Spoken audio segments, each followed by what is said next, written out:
serve in your community. Running for office can be daunting. We get it. With so many moving pieces, it's important to know what paperwork is due, when, how to file to put your name on the ballot, what's needed for a voter pamphlet, where you can and can't put campaign signs, how to get voter lists. That's where King County Elections comes in. Well, we can't teach you how to campaign. We can teach you how to make your run official. Join us for one of our upcoming candidate workshops in April. Thursday, April 1st, 6 p.m. to 8 p.m. Saturday, April 17th, 10 a.m. to noon. Thursday, April 29th, 10 a.m. to noon. Join us for one of our upcoming candidate workshops in April to learn the ins and outs of becoming a candidate here in King County. Sign up today at bit.ly/King Workshops to get ready to run. That's bit.ly/King Workshops. Sunday nights from 9 p.m. to 11 p.m. Pacific Standard Time. It's K-Fox Night Beat with DJ Nastiness. Bringing back the memories. Bringing back the memories. Bringing Seattle's hottest music. Bringing Seattle's hottest music. Rainier Avenue Radio.world. Women are not an homogenous group. We face discrimination differently depending on factors such as ethnicity, age, socioeconomic status, and more. Rainier Avenue Radio is proud to amplify women's voices. They are the experts of their own lives, initiating conversations within their community about challenges they face, the solutions they're working on, and the opportunities they see. Please join us this Sunday from 2 to 5 for Women's Voices on Air. We know our challenges. We are the experts of our lives. We are master multitaskers, prioritizing our family, friends, and our faith above our own needs. Our needs and voices are too often overlooked. Please join us this Sunday from 2 to 5 p.m. for Women's Voices on Air. We tell our stories in our own way. This week's Rainier Avenue Radio Metro League Student Athlete of the Week award goes to Braden Smith. Braden confidently led his team down the field in the final 58 seconds of the game to pull off the come-from-behind victory. Well, Smith is crossing midfield. He's got some room, across the 40, down to the 30. He's still going. He's going to be brought down at about the 25-yard line. So Braden Smith takes it for about 27 yards. Braden Smith, Seattle Prep Junior quarterback, is this week's Rainier Avenue Radio Metro League Student Athlete of the Week. This is Rainier Avenue Radio.world.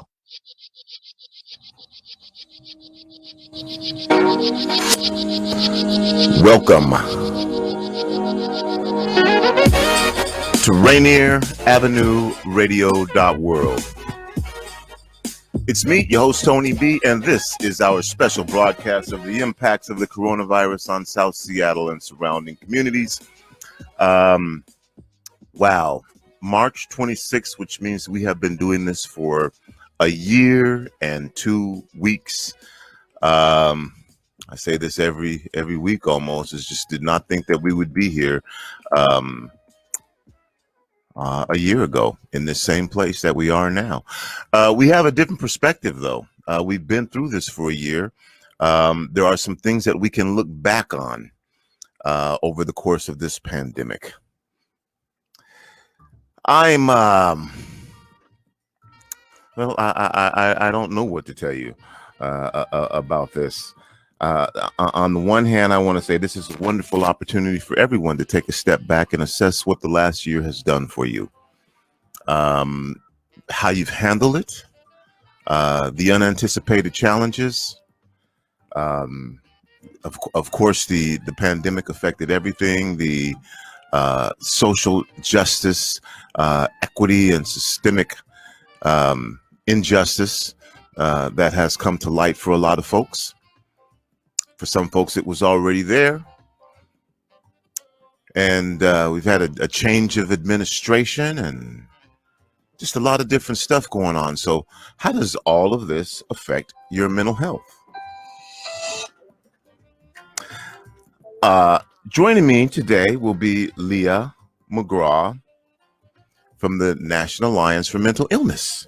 And Leah is going to hopefully be able to share some information with us about how all of these things impact, and in particular in some communities, mental health is not something that people talk about. Is that mentally healthy?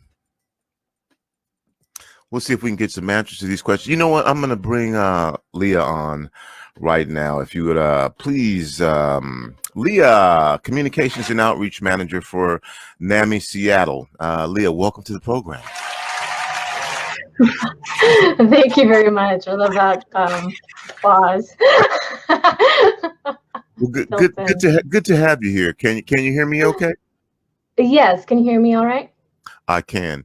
You know, that's part of the deal. Before I even get started, because of the way technology works, just let's make sure everybody's okay and we can hear each other. Yeah. Well, we did a town hall meeting a few weeks ago on mental health that a lot of folks tuned into, and which, at least for me, and I'm sure for other folks as well, was just kind of the reality of what folks are going through out there, and that this is an issue, and that people should not feel like they're going through this alone. And through isolation, that can definitely be the case.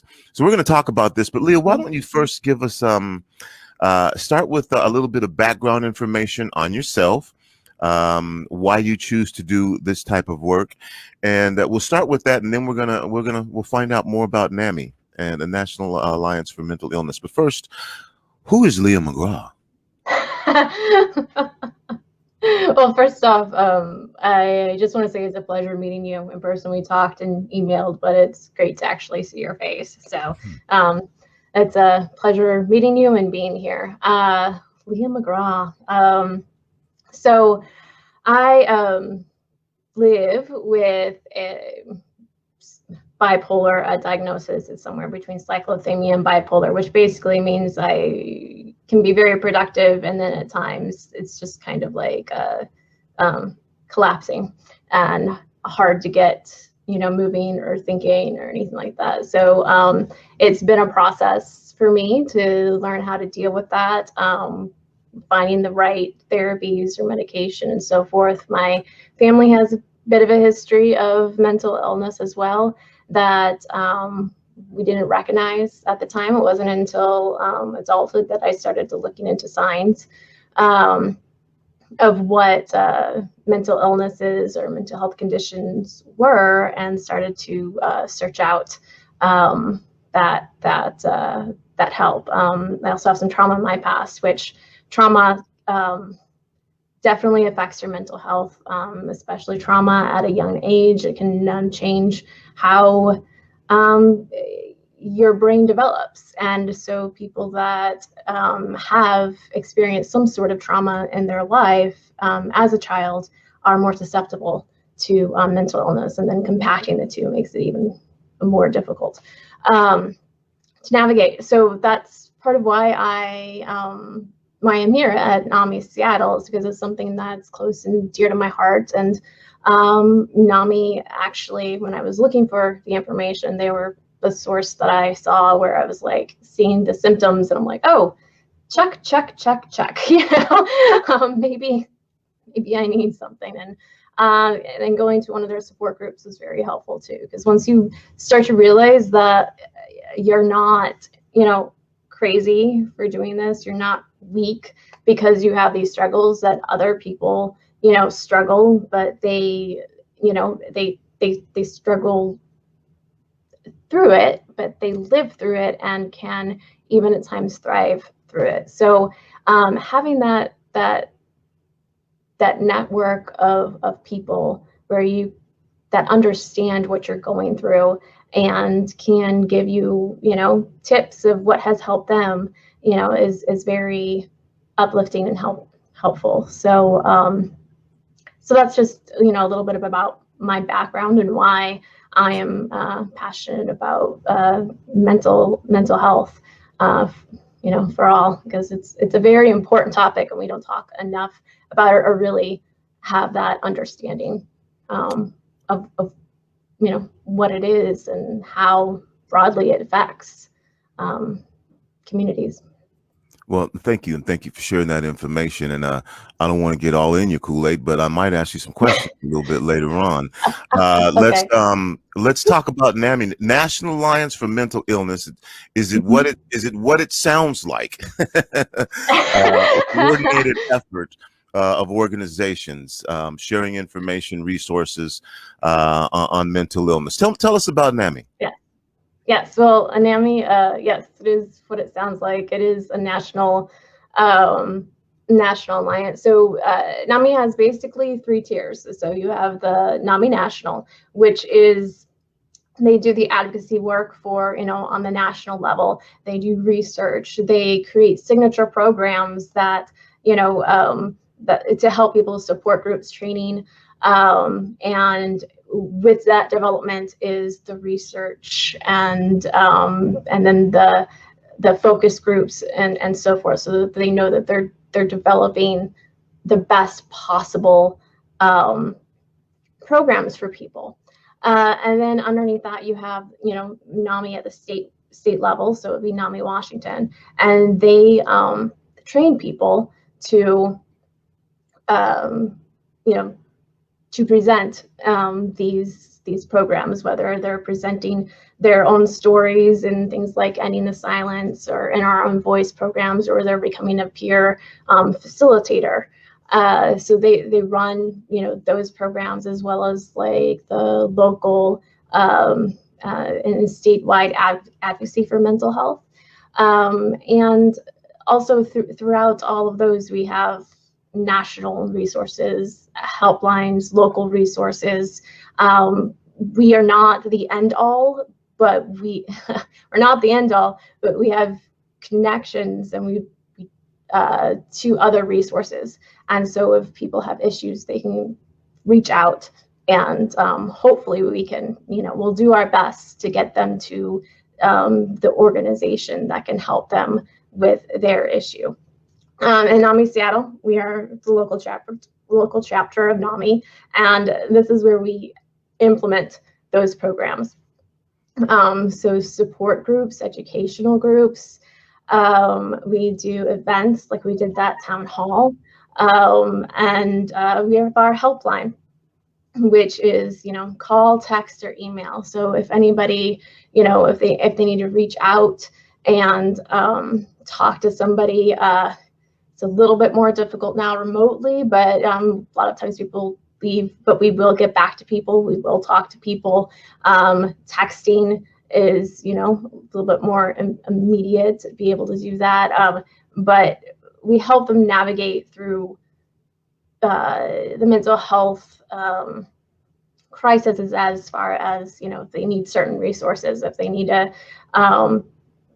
figure out how to find a therapist, we help them navigate that. Or if they need housing, we know places we can point them where they can get the help that they need. So NAMI Seattle, we like to connect people. It's like we're not all in competition, we're here as a community, and we want to be able to give people the help that they need.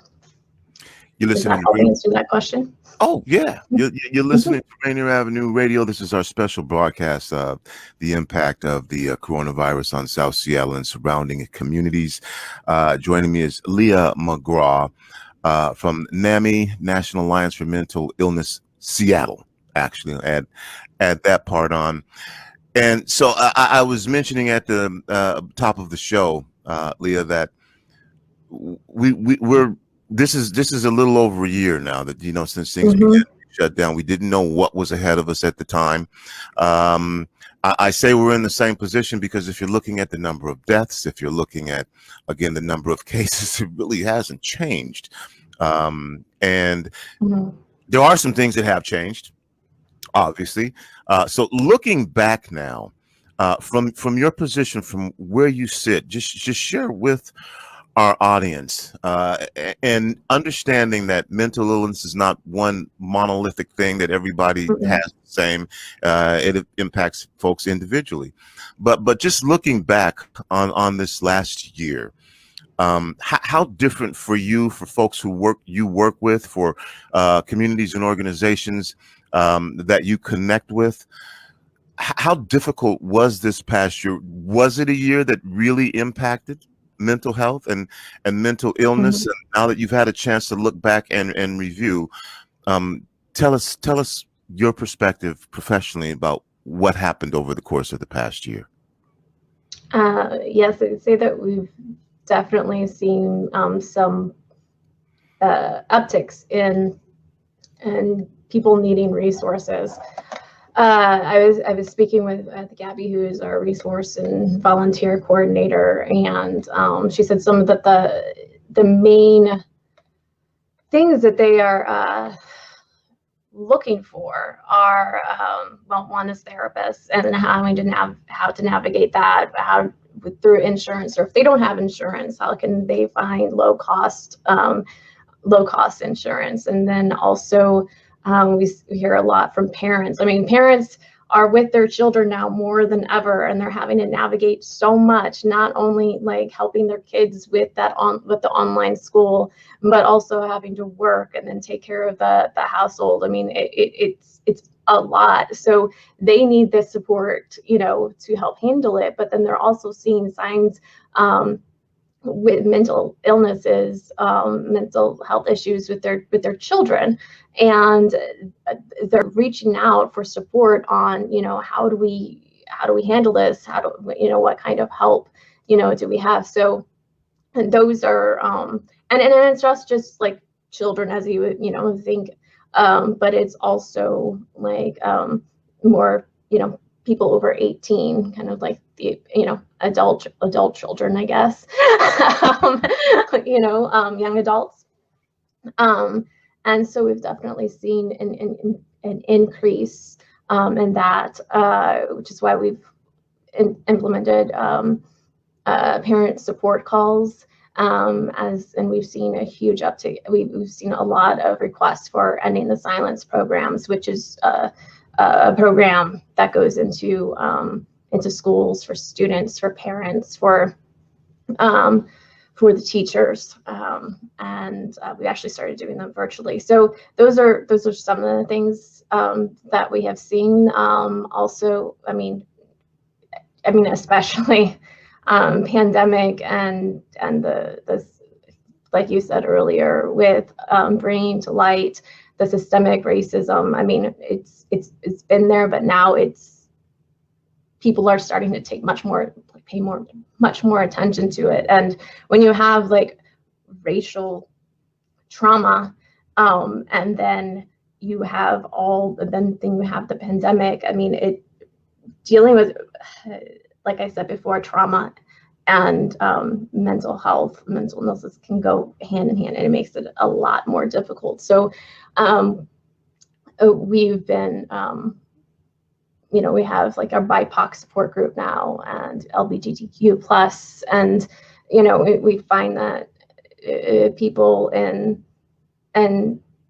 it hits different communities in different ways, but it's hitting them very difficult, and reaching out and needing that support has been something that we have definitely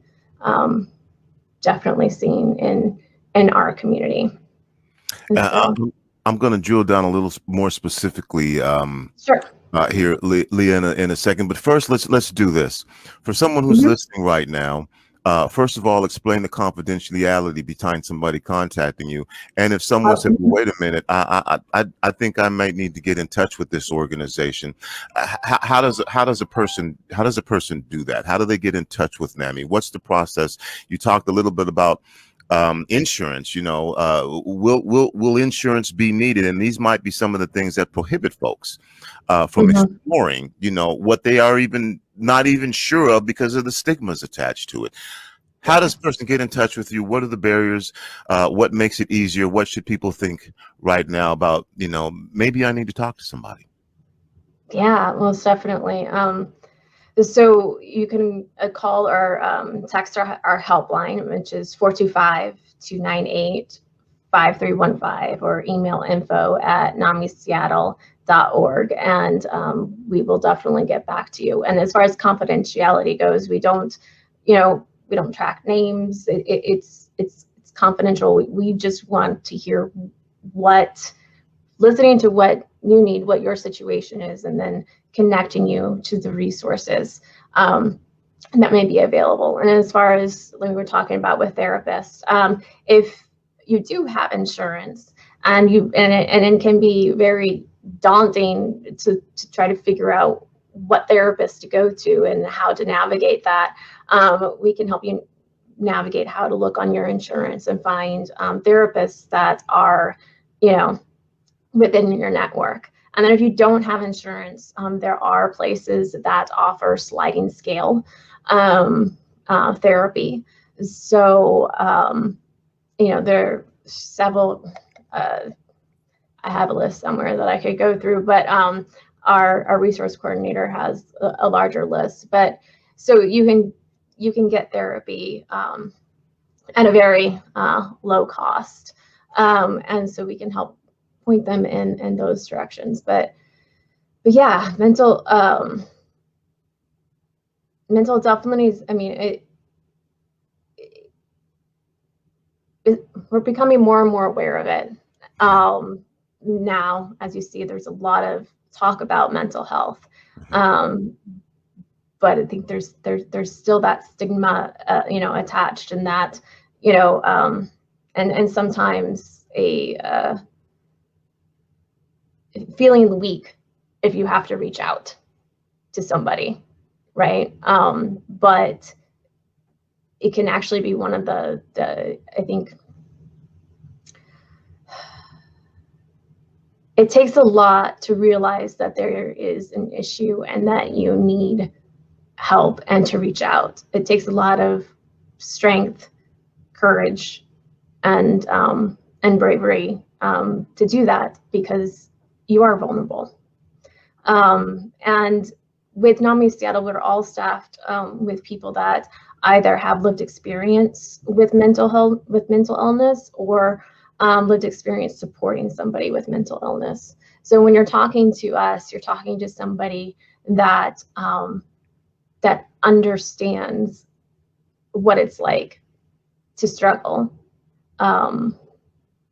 and is deeply passionate about helping you find the resources that you need. So let's are there I'm just going to call them warning signs, that's here for a lot of folks. And you mentioned in your family, you said that mental illness had been there for a while and your family wasn't aware of it, and you became aware of it.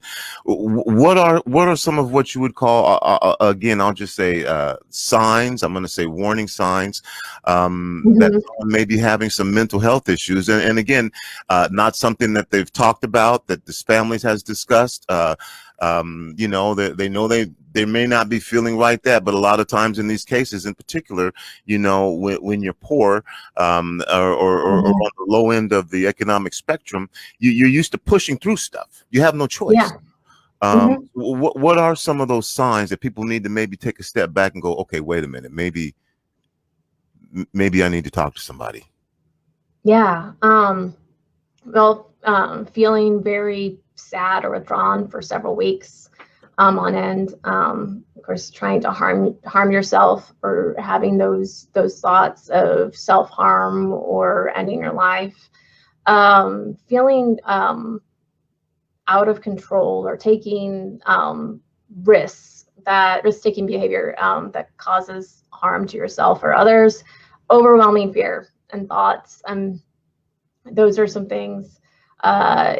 Physically, like a racing heart, physical discomfort, or difficult breathing. Sometimes we can, associate that with something like that is physically wrong with us, but anxiety has those, like symptoms. It's many times, and just say for me, when I was really dealing with things and hadn't been to a therapist or been on medication for a long time, I had gotten to the point where my boyfriend was so concerned about me. He's like, you have to go to the doctor. And I went to the doctor and had tests, and there was nothing physically wrong with me. It was the anxiety that was causing all of these symptoms, the bipolar. So that's something to pay attention to, not just for, physical, but then also for your mental health. significant weight loss or gain, seeing or hearing or believing things that aren't real, excessive use of alcohol and drugs, drastic moods and changing your mood, behavior, personality, sleeping. That's another thing, disruption of sleep, not being able to go to sleep or sleeping well, or sleeping too much. Difficulty concentrating, is another one. And then intense worries or fears that get in the way of your daily activities. And I know some of us can think in this time period is like, well, yeah, that's kind of hard not to have some of those things, right? But yeah, so those are some things to that can be signs of a mental health, condition. I know this is going to be a big question that there's going to be no easy answer to, but you mentioned a couple things, and some of them, folks are familiar with when you're talking about mental health, like depression, clinical depression, or you just talked about anxiety and anxiety disorders, or bipolar disorder. What is, if you can, I know this is a big question, mental illness? Is it something that folks are born with and maybe you just don't see it right away? Is it something that, depending on how you respond or react to things, can just affect you and impact you? Is that mental health? What is mental health and mental illness? Again, being in this place for a lot of folks where they hadn't been over the course of this past year, how do you interpret what's going on with you? What is mental illness? What is mental health? Yeah, that's a very good question. And I do want to preface that I am not a doctor. But mental health, it can start at an early age, and it can also increase. Signs can increase as you get older. And then there's mental health can be something that is, within your brain chemistry that maybe like that you were born with, but it can also be circumstantial circumstances that you're in that create, anxiety or depression. I mean, that is mental health, and then there are, like I said before, trauma. Trauma is huge. A lot of people that have gone through some sort of trauma in their lives develop a mental illness. I mean, we know, about PTSD, and that is one of the things that they're going through this pandemic. It is a trauma, and people are going to be. And we know that the PTSD is going to be on the rise, especially as we get out of it. I mean, sometimes we don't. Like you said, you just kind of like hunker down and move through it. And then once that situation is done, then that's when some things can start popping up even more. It's like once you have that breath, it just kind of can come down and collapse on you. So it's kind of like all of the above. It is not a one size fits all thing, and recovery is not a one size fits all. You have to find what works for you. And one thing I did want to address before when we were talking about therapy and so forth and needing help was that support groups are also, like I said, very important. Education is very, very important, much more than what we can go into here. And NAMI offers those things for free. So those are free resources that you can get, so that you can talk to people that, are dealing with some of the similar things with you. And sometimes just hearing that, but then also hearing what works for them can help you navigate through those. And then understanding the science behind mental illness and more detailed signs to look for than what I'm able to go through right now is also very helpful. So we have classes that we offer in the support groups that go on regularly. So I would so if you check out NAMISeattle.org or NAMI.org too, you can find in a list of an affiliate that's closer to you, although virtually now, that's not quite the barrier as it used to be. But those are things that you can do to help yourself, to help yourself along the road to recovery that don't cost anything. And I got about 30 seconds left here. I just want to give you the opportunity for final words. I know you gave some information there, but just quickly, in about 30 seconds, and this went by so fast, I really think that we need to have another town hall meeting about this, where once again, we take calls from folks and let them ask questions and share their stories, because it went by. So about 30 seconds, anything you'd like to say to our listeners before we go? 30 seconds. All right. Yeah, I mean, if you are dealing with any of these things, with which a lot of people do in this time, this is a very anxiety-ridden time. So if you have any concerns, if you're struggling, please reach out, because you're not alone in the struggle. And we, at NAMI Seattle, NAMI in general, we want to help, and we have that lived experience. So we can empathize with you, and we really want to connect you to the resources that you need. And we offer that free resources for you with the various support groups and educational classes. So please take care of yourself and reach out for help if you're struggling. My guest again, Leah Mcgraw, Communications and Outreach Manager for NAMI Seattle, on mental health. Again, Leah, thanks for joining us. We'll have to look at some point in the future, maybe the not too distant future, to do another town hall meeting. Thanks again for joining me. Coming up next, so much. We will have Halei Watkins from King County Elections, Communications Officer, and we're gonna talk about elections, maybe even you running for office. Yeah, that's why I said you running for office. We'll be back right after this. This is Paul Pearson, host of Star Time. And when I'm not explaining to my intern exactly what R&B is, I'm listening to RainierAvenueRadio.world.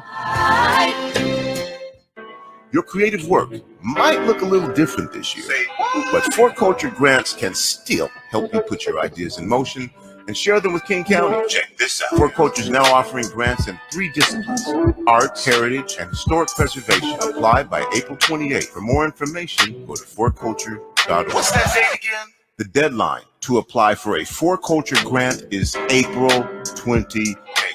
Are you interested in getting your project financially supported? For Culture wants to support your cultural activities and share them with King County. Do you do creative work in the arts? For Culture is now offering grants in 3 disciplines: arts, heritage, and historic preservation. Apply by April 28th. I have some ideas. For more information, go to forculture.org. As a cultural funding agency for King County, For Culture wants to support your creative work. For more information, go to forculture.org. This is Big Poppy, host of Jazz from the Cabinets. Join me each week for a listening tour of the first century of jazz, an eclectic mix of Dixieland, big band, cool jazz, bebop, contemporary jazz, world jazz, all jazz in all forms. That's Jazz from the Cabinets with Big Poppy on Rainier Avenue Radio, streaming worldwide on RainierAvenueRadio.world. 1, 2, get down! What's up, big and little homies? This is Masvita Nirae, host of Seattle Sports Weekly on RainierAvenueRadio.world, your one-stop shop for Seattle sports. We cover preps, we cover college, we cover pro, we cover it all. Huskies, Mariners, Seahawks, Garfield, South, Roosevelt, Metro, King County. This is where you want to listen to for all the sports that's happening in Seattle. Seattle Sports Weekly on RainierAvenueRadio.world. See a bad 2021 is the year of the local election. From fire district commission to school board to city council, there are over 300 offices up for election this year in King County alone. With so many moving pieces, it's important to know what paperwork is due when. That's where King County Elections comes in. While we can't teach you how to campaign, we can teach you how to make your run official. Join us for one of our upcoming candidate workshops in April. Thursday, April 1st, 6 p.m. to 8 p.m. Saturday, April 17th, 10 a.m. to noon. Thursday, April 29th, 10 a.m. to noon. Join us in April to learn the ins and outs of becoming a candidate here in King County. Rainier Avenue Radio, your community radio station will provide you with more information. Rainier Avenue Radio.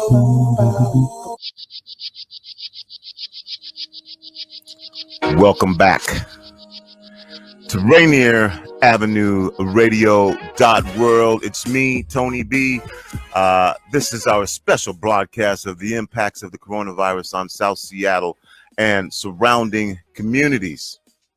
We do this every Friday from 1 o'clock to 3 o'clock. We give you the latest information, updates, and tell you how this coronavirus has impacted our communities, our businesses, our philanthropic organizations, service providers, government, and just your daily life, what you're going through, your trip to the grocery store, your child care, your health care. It's impacted everything. We had an election during a pandemic that was, well, let's just say, much discussed about how things were going to take place. Would we be able to cast ballots in person? Should you be able to cast ballots in person?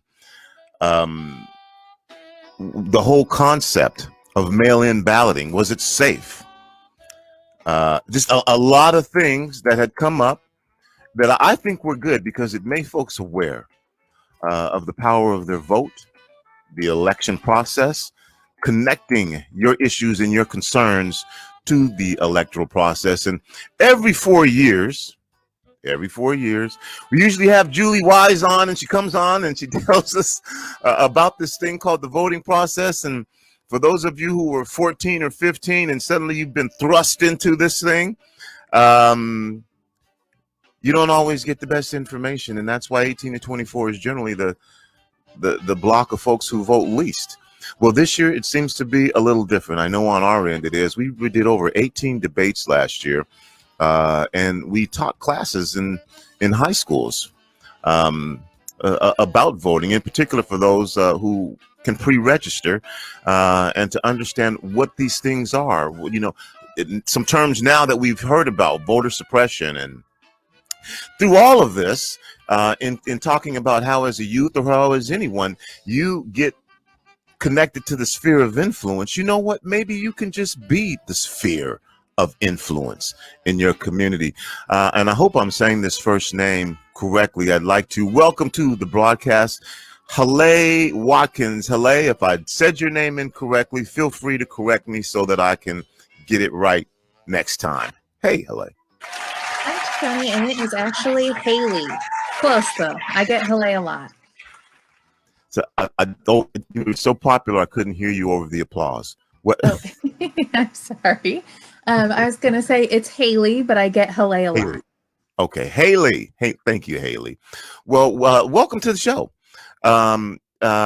You heard me talking about, this last election cycle. Every 4 years is generally when folks become more aware. Of course, there are local elections, and elections take place every year.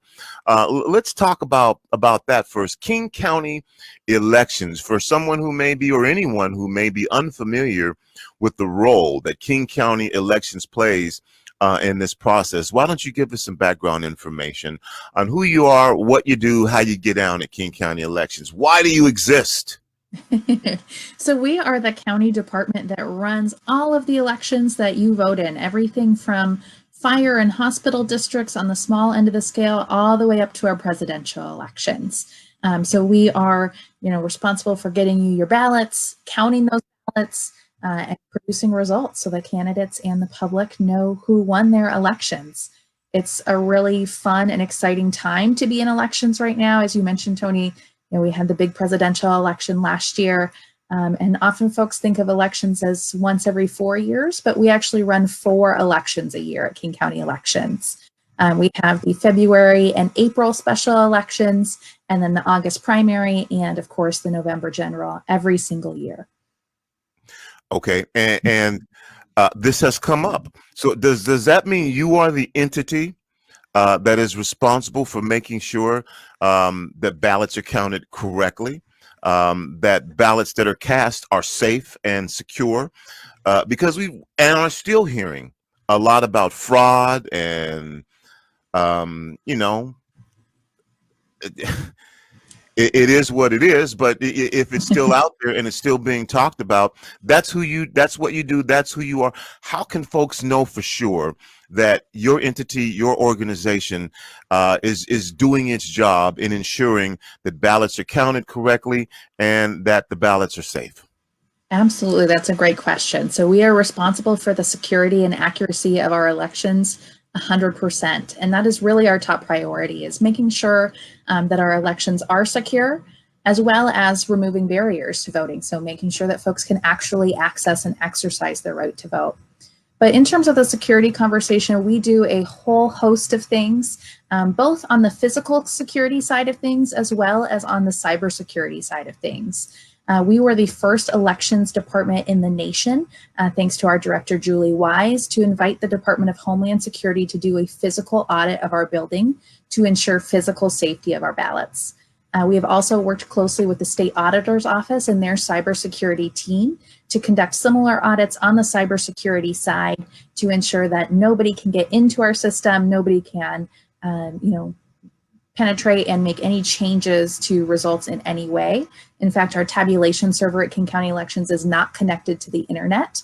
So you would have to get into our secure building, up onto our secure second floor, into the secure room, which requires a badge and a fingerprint that actually only about 8 people in our organization have access to in order to reach the server that holds our results. So there are so many things that we do. We have 60 security cameras all over the building monitoring 24/7, and the public can actually watch us at work. We have 24-hour-a-day webcams that operate during an election period. So if you are curious about what it looks like to do our job, I will say it's not super fascinating to watch ballot processing, but you can watch us process ballots from the comfort of your own home on those webcams while we're processing any election. My guest again is Halei Watkins, Communications Officer for King County Elections. I'm excited to talk about how folks out there can run for office. You just brought something up, though, and I know it's difficult to have this conversation about politics and not talk about politics.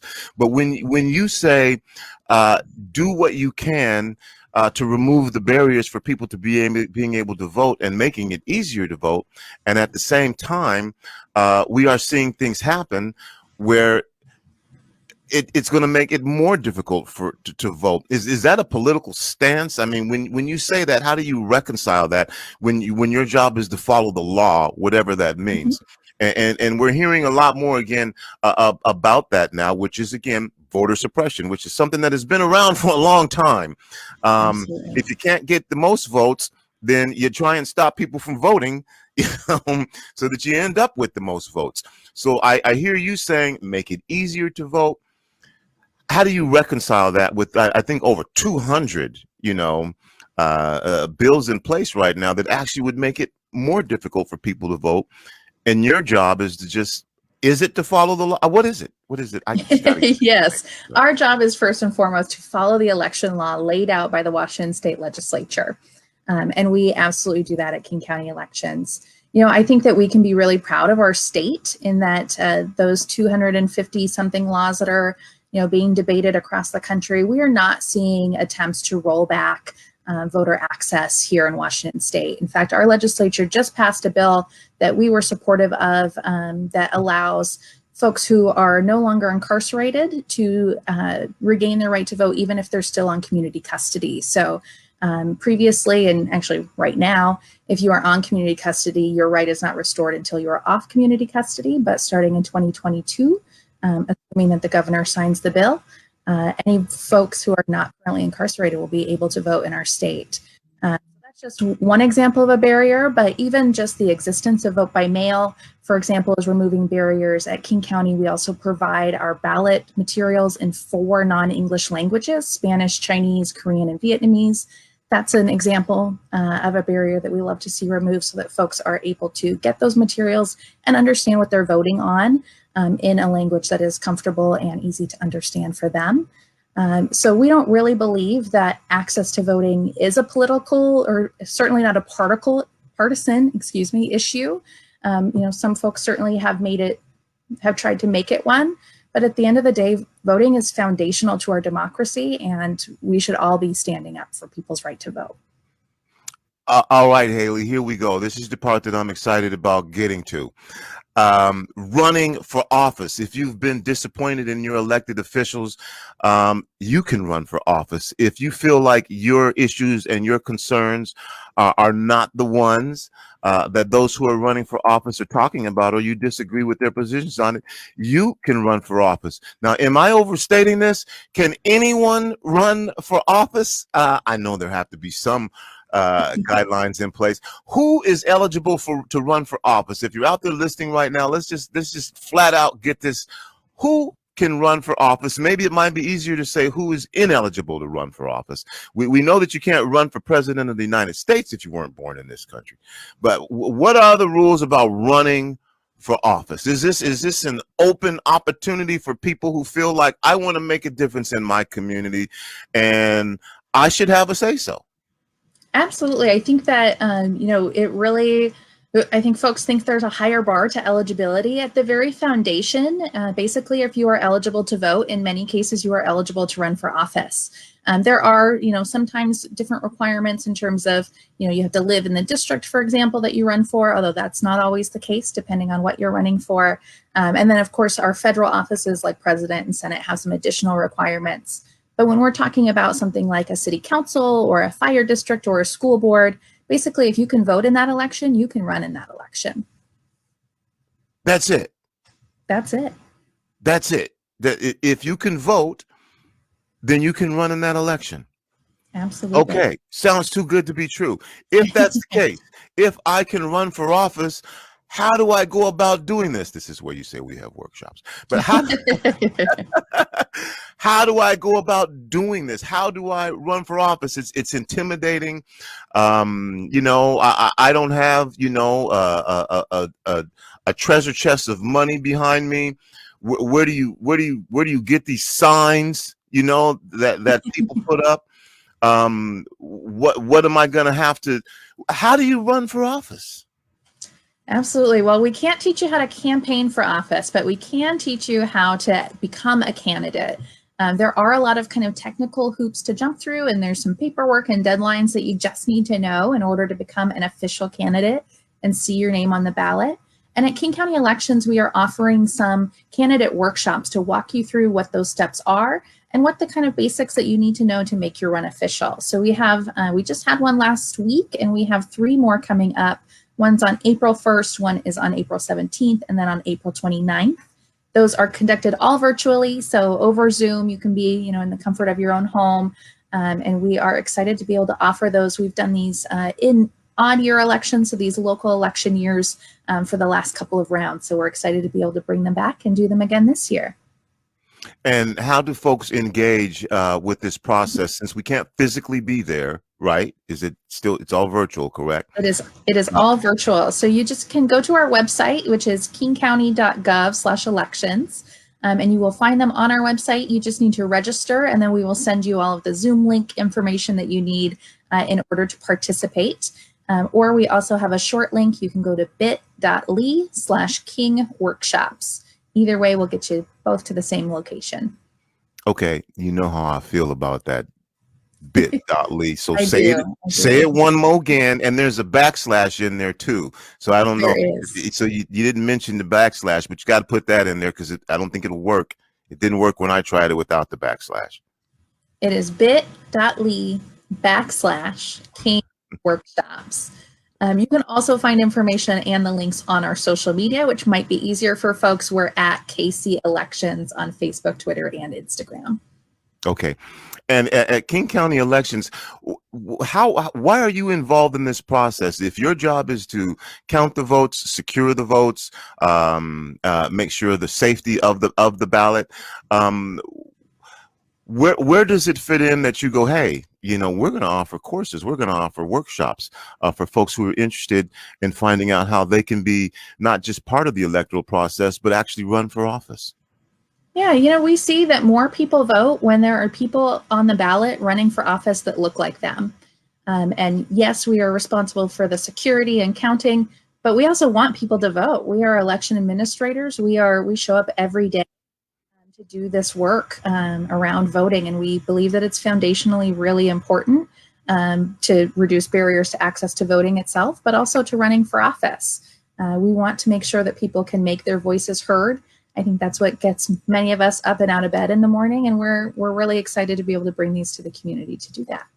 Okay, and these may seem like questions that, you know, again, but you know, if you don't ask, you don't know. And so for those right now who are thinking about this, who live in communities, who work in communities, who care about their community, I don't have a master's degree. I don't have a college degree. I didn't even graduate high school. Can I still run for office? Absolutely, you can. There are typically no educational or certification requirements. Basically, the voters will decide if they think that your qualifications are enough, right? Our director, for example, Julie Wise, she's an elected position. We actually elect our elections director here in King County. And she didn't finish her bachelor's degree either, but she has on-the-job experience and has been running our elections for 20 years. Voters decided that was enough. So don't be intimidated. There are lots of different levels that you can get involved to. You don't have to run for mayor the first time out or state senator the first time out. You know, run for your fire district, run for your school board, find an issue that you care about. There's likely an office that deals with that issue. And it can help get your foot in the door and help you gain that experience in case you want to run for higher office one day. I've been arrested. I've been incarcerated. Can I still run for office? Absolutely. If you can vote, you can run. I have immigrated to this country and I'm a citizen of this country. Can I run for office? If you can vote in it, you can run. I have immigrated to this country and I'm waiting on my citizenship. Can I run for office? You do have to be a citizen in order to vote. So you do have to be a citizen in order to run. Okay. Again, let's talk about these workshops, if you can. What are some of the fundamental things that you've seen in people, the questions that they've had that you have to share information with, that they're going to learn? You mentioned that you can't tell people how to run a campaign, which is a different thing. But the red tape that you mentioned before, the technical aspect is something that could be intimidating. So what can you share about this process that some folks might see as barriers and ways that you're going to educate them about this process, which will hopefully help them get through this red tape? Absolutely. So one of the biggest things is that there's actually only 1 week a year in which you can file to put your name on the ballot. That week is coming up in mid-May. And so from, you know, Monday start of day to Friday end of day during that week, that is the only time you have to sign up to actually put your name officially on the ballot. That's for all elections across the board. Yes, that is for all elections across the board. So sometimes if we don't get somebody to file for, like if there's an office that nobody files for, we will open up a special filing period later in August. And generally, we do have a handful of those every odd year election in King County. But generally, you know, we have 332 offices up this year. Most of them will have at least one person file for them, and that person will do that in May. There's also fees associated. Okay, let's stop at in May, because that's pretty important. If there's only 1 week, can you tell us the dates that you will that are available for you to be able to what is it, register, apply, what do you call it? So we call it file for office. File for office. All right. Yes. And let me find the exact dates for you. I don't want to fudge them at all here. All right, Okay, so it is starting on May 17th at 9 a.m. and then it ends at 4 p.m. on May 21st. All right, that is your filing period. That is the filing period, yes. And you can file, most folks file online. It's pretty simple to do. We'll walk you through that process in our candidate workshops. There are some other ways that you can file. You can give us a call, or if you need to, you can make an appointment to come see us in person as well. All right, that's a big one. You have 1 week in which to do this. What else should we know? Again, we were talking about the technical aspects of running for office, and for some people that may mean technical aspects of running for office. What does that mean? So just continue with what you were saying. What are we going to hear about in these workshops? Yeah, absolutely. We'll also talk about filing fees. There is a fee to file for just about every office. That fee goes up and down depending on the salary that's associated with the office. A lot of smaller districts like your fire districts, your school boards, even most of your city councils, with the exception of Seattle, have either nominal salaries or no salary at all, which means there's a very small fee or no fee at all. But the more money you make in the office, if you are elected, the more money you have to pay in order to file for that office. You can, however, get around the filing fee if you collect enough signatures. So you can gather signatures on a petition, and basically it's one signature per dollar that you would need for your filing fee. So if you need $1,200, you need 1,200 signatures in order not to pay that filing fee. Okay. And what are the rules about signatures and signature gathering and verification of signatures? So if someone's saying, okay, I think I want to try this. Is that something that you can learn about in the workshops that you can share with us? Absolutely. They will go into more detail on that in the workshops. We do verify the signatures at King County elections, just like we verify your signature on your ballot. So you would turn that back into us, but those workshops will get into much, much more detail for you on that front. All right, man, Halei, I have so many more questions. This is how we supported this, and we're almost out of time here. So, but I have to bring this into it too. We have these things called democracy vouchers, and it is a way for folks to be able to get money to a candidate that they would like to vote for. Is this something that is somehow connected to King County elections? If you decide that you want to run for office and you're thinking, I don't know how I'm going to get funded, is this process somehow connected where you also have to sign up to be eligible for democracy vouchers? So we actually do not manage democracy vouchers. Those are all managed through the Seattle Department of Ethics and Elections. Seattle is the only city in King County that has this kind of special elections office, and they manage that democracy voucher program. We do validate the signatures on the democracy vouchers as we validate petitions and your ballots as well. But they really run that program. It is Seattle only. So if you don't live in Seattle and you're not considering running in Seattle, it would not apply to anybody else in King County. Okay, if this is not your lane, I'll move on. But is there that may be something I need to talk to Seattle Ethics and Elections Committee about? Is there a window of opportunity where you have to sign up, you have to file, and then have your candidacy? And then is there a date for being eligible to sign up for the democracy vouchers? Again, if that's not your lane, I'll just let that go. But it's a question that people are going to connect all these things together. I don't totally know. My understanding is that you sign up for that program through the Seattle Ethics and Elections Department. I don't know if they have specific deadlines for that. I do know candidates are out now collecting democracy vouchers for their runs for city council and for mayor. Yes, they are. And you know what? We're almost out of time. I feel like we just got started, Halei. So I know there's so much to talk about with elections. It's exciting. I have to give you room here for final words because I've been asking you questions. Obviously, I'm really interested, about getting this information out and getting folks to know that they can run for office too. But I want to give you a chance for final words here, things that you want to share with our community, whatever that is. If it's about King County elections, if it's about the workshops, whatever you want to say. I would strongly encourage folks to join us at a workshop if you are able to. We hear a lot that it takes a lot of asking to get somebody to run for office because it is such an intimidating endeavor. So consider this one of your asks to run. It often takes 7, 8, 9, 10 times of asking somebody to get them to run for office. So please do consider running. We believe it really takes, all voices being heard in order to be our best. So we hope that you will consider doing that. And if you don't want to run for office, that's okay too. Make sure you vote this year. We often see voter turnout, go down in odd years for these local elections. I think for a variety of reasons, whether folks just don't know they're happening or don't think the issues impact them, they absolutely do. These local elections matter so much. These are the folks who are making the decisions about our tax dollars and our day-to-day lives. So make sure you turn out, and you pay attention in these elections, and you vote for somebody who you believe represents you.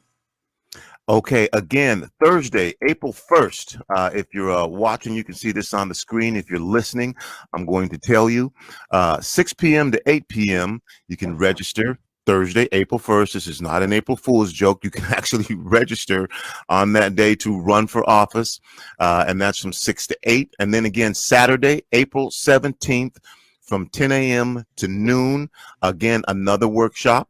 And then Thursday, April 29th, from 10 a.m. to 12, another workshop, and then you'll have a couple of weeks to try and get it together and figure out if you want to do it. And then that date again, to file. What is that open filing period again, Haley? It is May 17th to May 21st. Okay. Now, one more again for these dates. If you would like to attend the workshops, you have to register. It's going to be online. How do you get down? How do you register? Yes, you go to our website, which is kingcounty.gov/elections, and you will find them there. Or we have a short link, which is bit.ly/King workshops, and that is plural workshops. You can also find the information on our social media, which is at KC Elections on Facebook, Twitter, and Instagram. If you're into elections, we're a good follow anyways. You can find all of our new and relevant information right there. All right, but Haley, it's cool that y'all are doing that. This is gonna be my one pet peeve, that let's come up with a way to make this easier for people to remember and make it one click of a button, or an easier way, run for office, and then that's what you got to remember, because the bit that's just a lot. I get it, you know what I'm saying? But maybe we can maybe that's a way to make it easier for people to say, okay, I'm going to do this, and they have to remember. That's just my thing. I hear you, Tony. I hear you. Hey, if you are considering running for office, if you're thinking about it, check it out. Attend a workshop. Find out what you need to know. Ask questions. And again, April 1st. And Daniel, would you throw that up there one more again for me? April 1st, Thursday, 6 p.m. to 8 p.m. April 17th, 10 a.m. to noon. And Thursday, April 29th, 10 a.m. to noon. It's an opportunity for you to find out how you can make your effort become official. Haley, thank you for taking the time to come on. This went by really fast. It did. Well, thank you so much for having me, Tony. I know Julie always loves joining you around election time as well. All right. We've got a lot coming up. We've got high school football tonight. And again, I'm going to rely on Daniel if he can put that up on the screen for me. I forget, the first game, I believe, is Ingram versus, is it Lakeside, Daniel? Let's see. Ingram versus Lincoln. Yes, Ingram, I think, looking for their first victory of the year, and Lincoln has won one game. So that'll be at 5 p.m. tonight. Our own Paul Pearson will be on the play-by-play with Edwin Bailey, the all-time Seahawk team guard. So that's Ingram at Lincoln at 5. And then at 8 o'clock, we'll have Garfield versus Ballard, which should be a good game. Garfield looks to bring it back after a couple disappointing losses, and Ballard has been looking good. Started the season with a loss, and then they've just been they've been really playing some good ball lately. So this should be another exciting game. Both of the teams looking to win this game. And then tomorrow we'll have our community food giveaway as well, where we give away food to the community from 11 to 3 in partnership with God Is. And on Monday, we'll be also having a special community spotlight broadcast where Ruby Holland will be asking the question, is the Central District essentially are Black folks systemically being removed from the Central District through a number of different ways that she sees that happening, by devaluing property, upzoning, and that'll be at 6 o'clock. tomorrow. And of course, we'll continue to be celebrating Women's History Month with special broadcasts that honor women and the anniversary of 100 years of getting the right to vote. That's it. That's all the time I have. That's going to do it for the kid. It's me, Tony B., your host of the impacts of the coronavirus on South Seattle and surrounding communities, saying, remember, whether you believe you can or whether you believe you cannot, you are probably right. I'm out. Peace.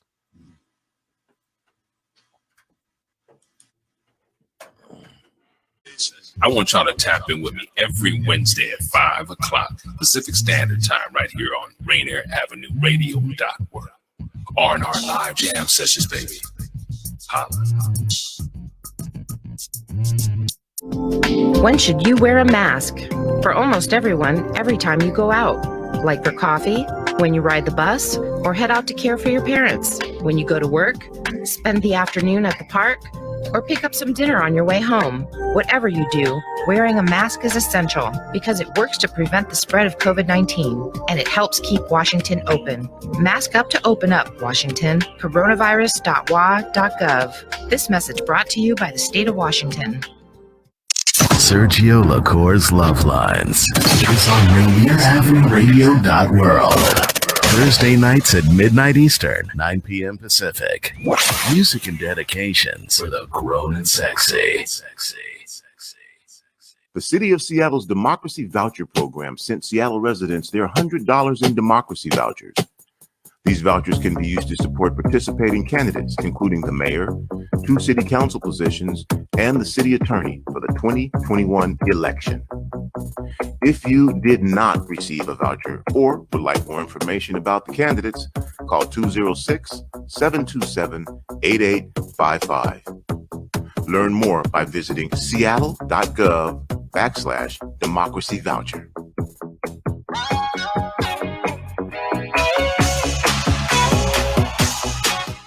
You know you can't get enough of RainierAvenueRadio.world.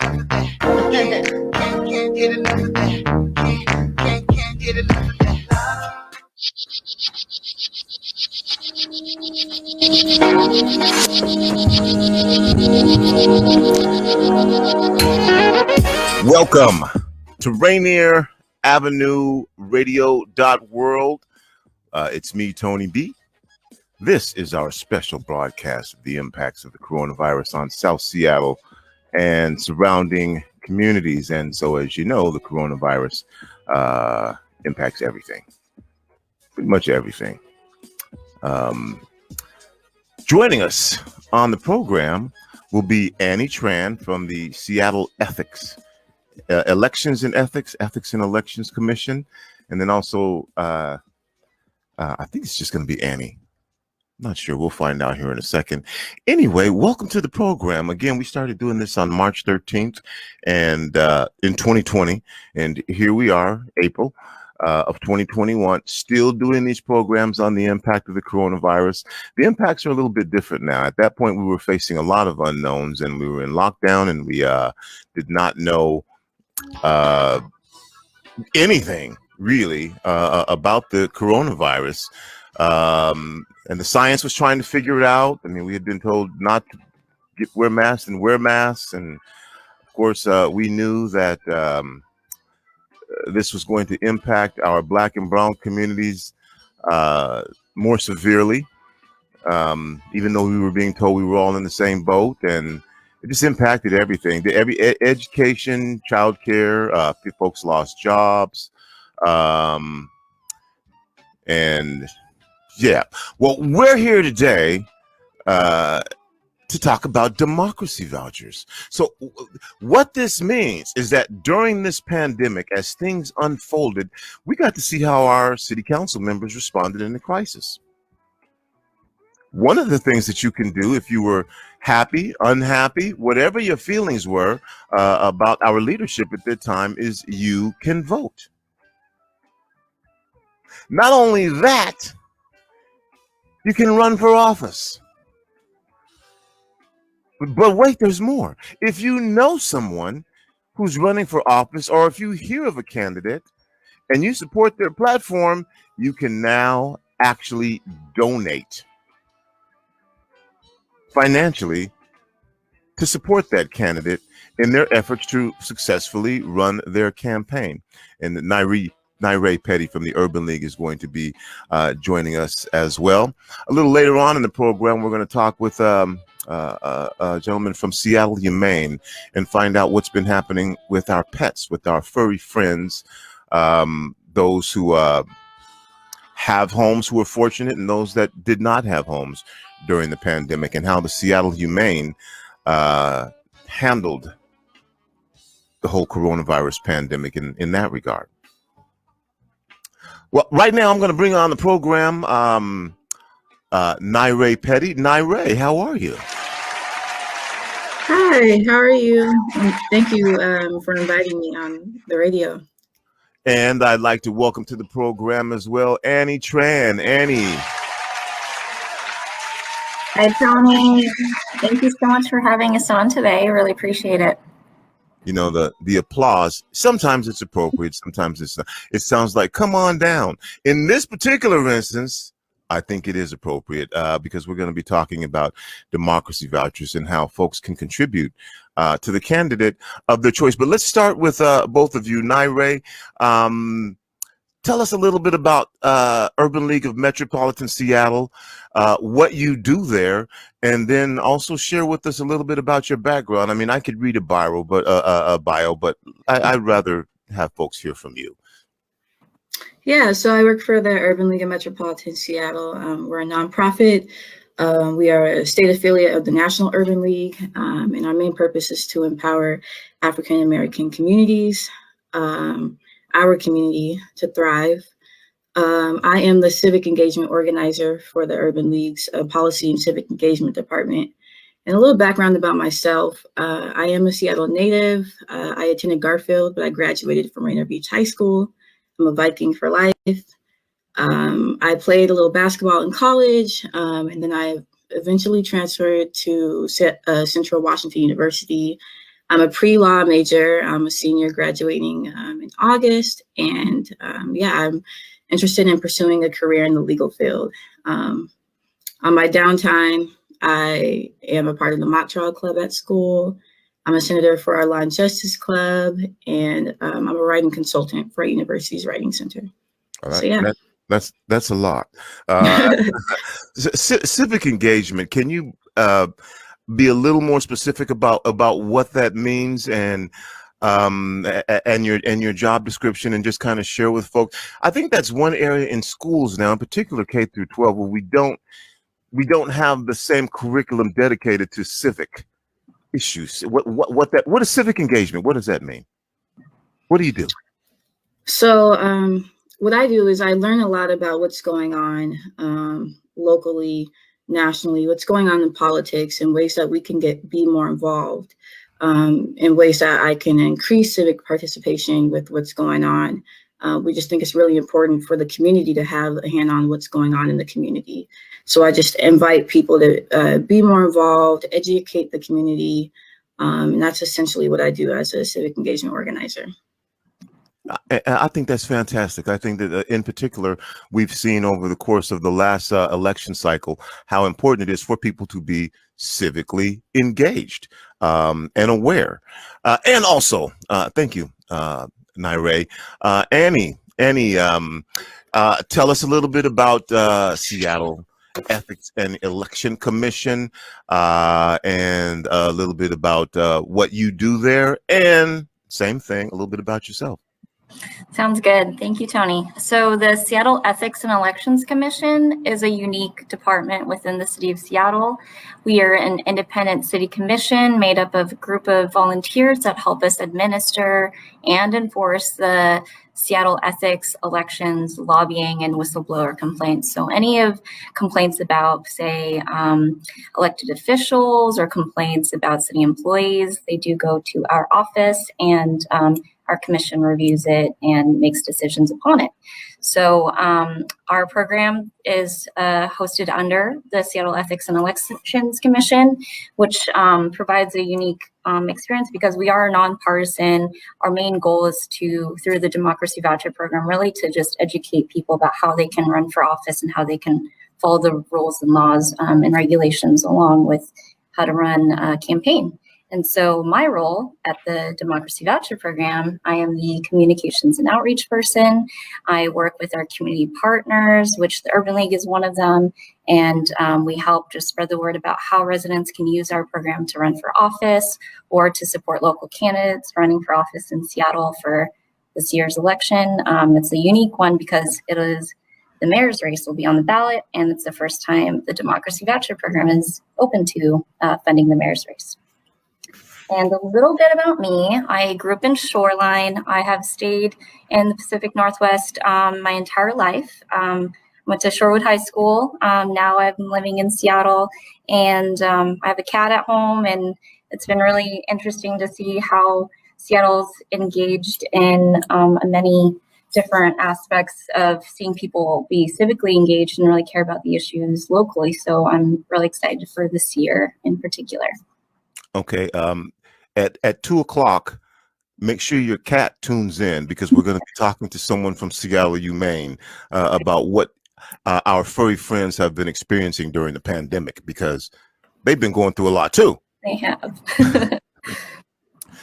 So getting back to the conversation now, thank you both for being here. Election, democracy vouchers, the election, we have elections every year, not every 4 years. So let's start with the concept of democracy vouchers. It says democracy, but that has no connotation to whether it's Republican or Democrat or independent, right? There's no partisanship about these democracy vouchers. They're just called democracy vouchers. So either one of you take this first initial question, to somebody who's from Mars, who has no idea what we're talking about here, what is a democracy voucher? Yeah, so I'll take that. So each year, Seattle residents have a chance to donate to their local candidates' campaigns. So with this democracy voucher program, they each receive 4 $25 vouchers that they can use to donate to those campaigns. And these vouchers were actually mailed out February 9th to registered voters or people that already applied for the program, but it's not too late to apply or to register to vote. Okay. And if you're a registered voter, you should have received these. We know sometimes folks can be transient. Folks change addresses, they move around. Some folks are unsheltered. But as long as you're a registered voter, you have access to these democracy vouchers. Is that correct? That is correct. Mm-hmm. And if you, for whatever reason, have changed addresses, again, are unsheltered or living between different places, maybe you got them and you can't find them.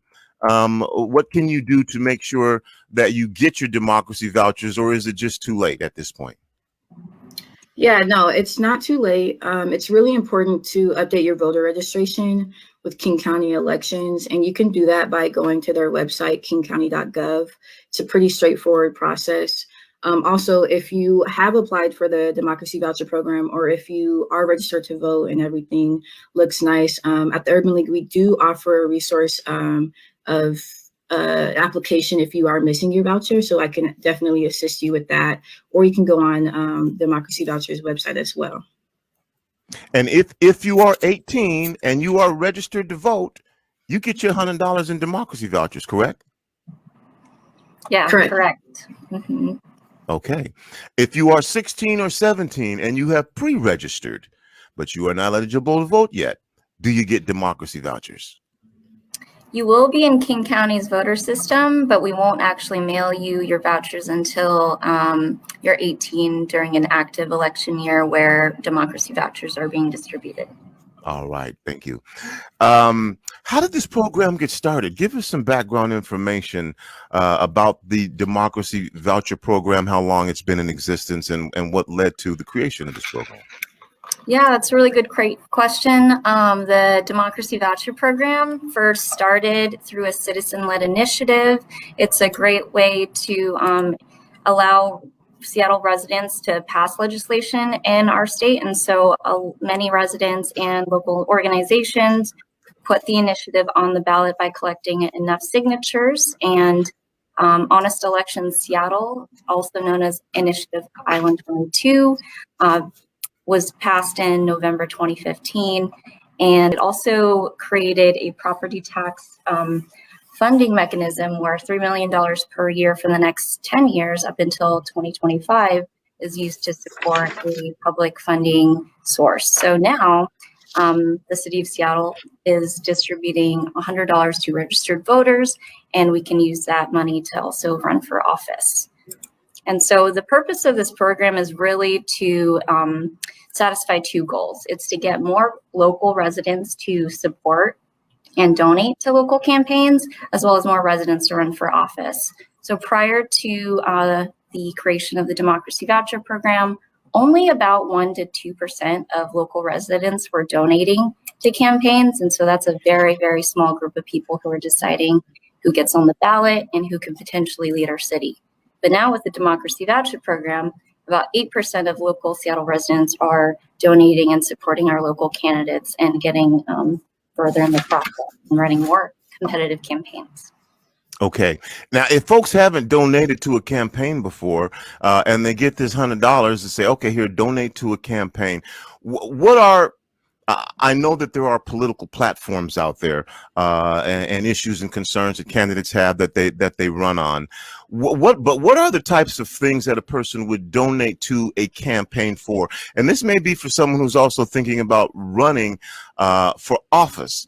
What when you say, okay, I'm going to donate to this campaign,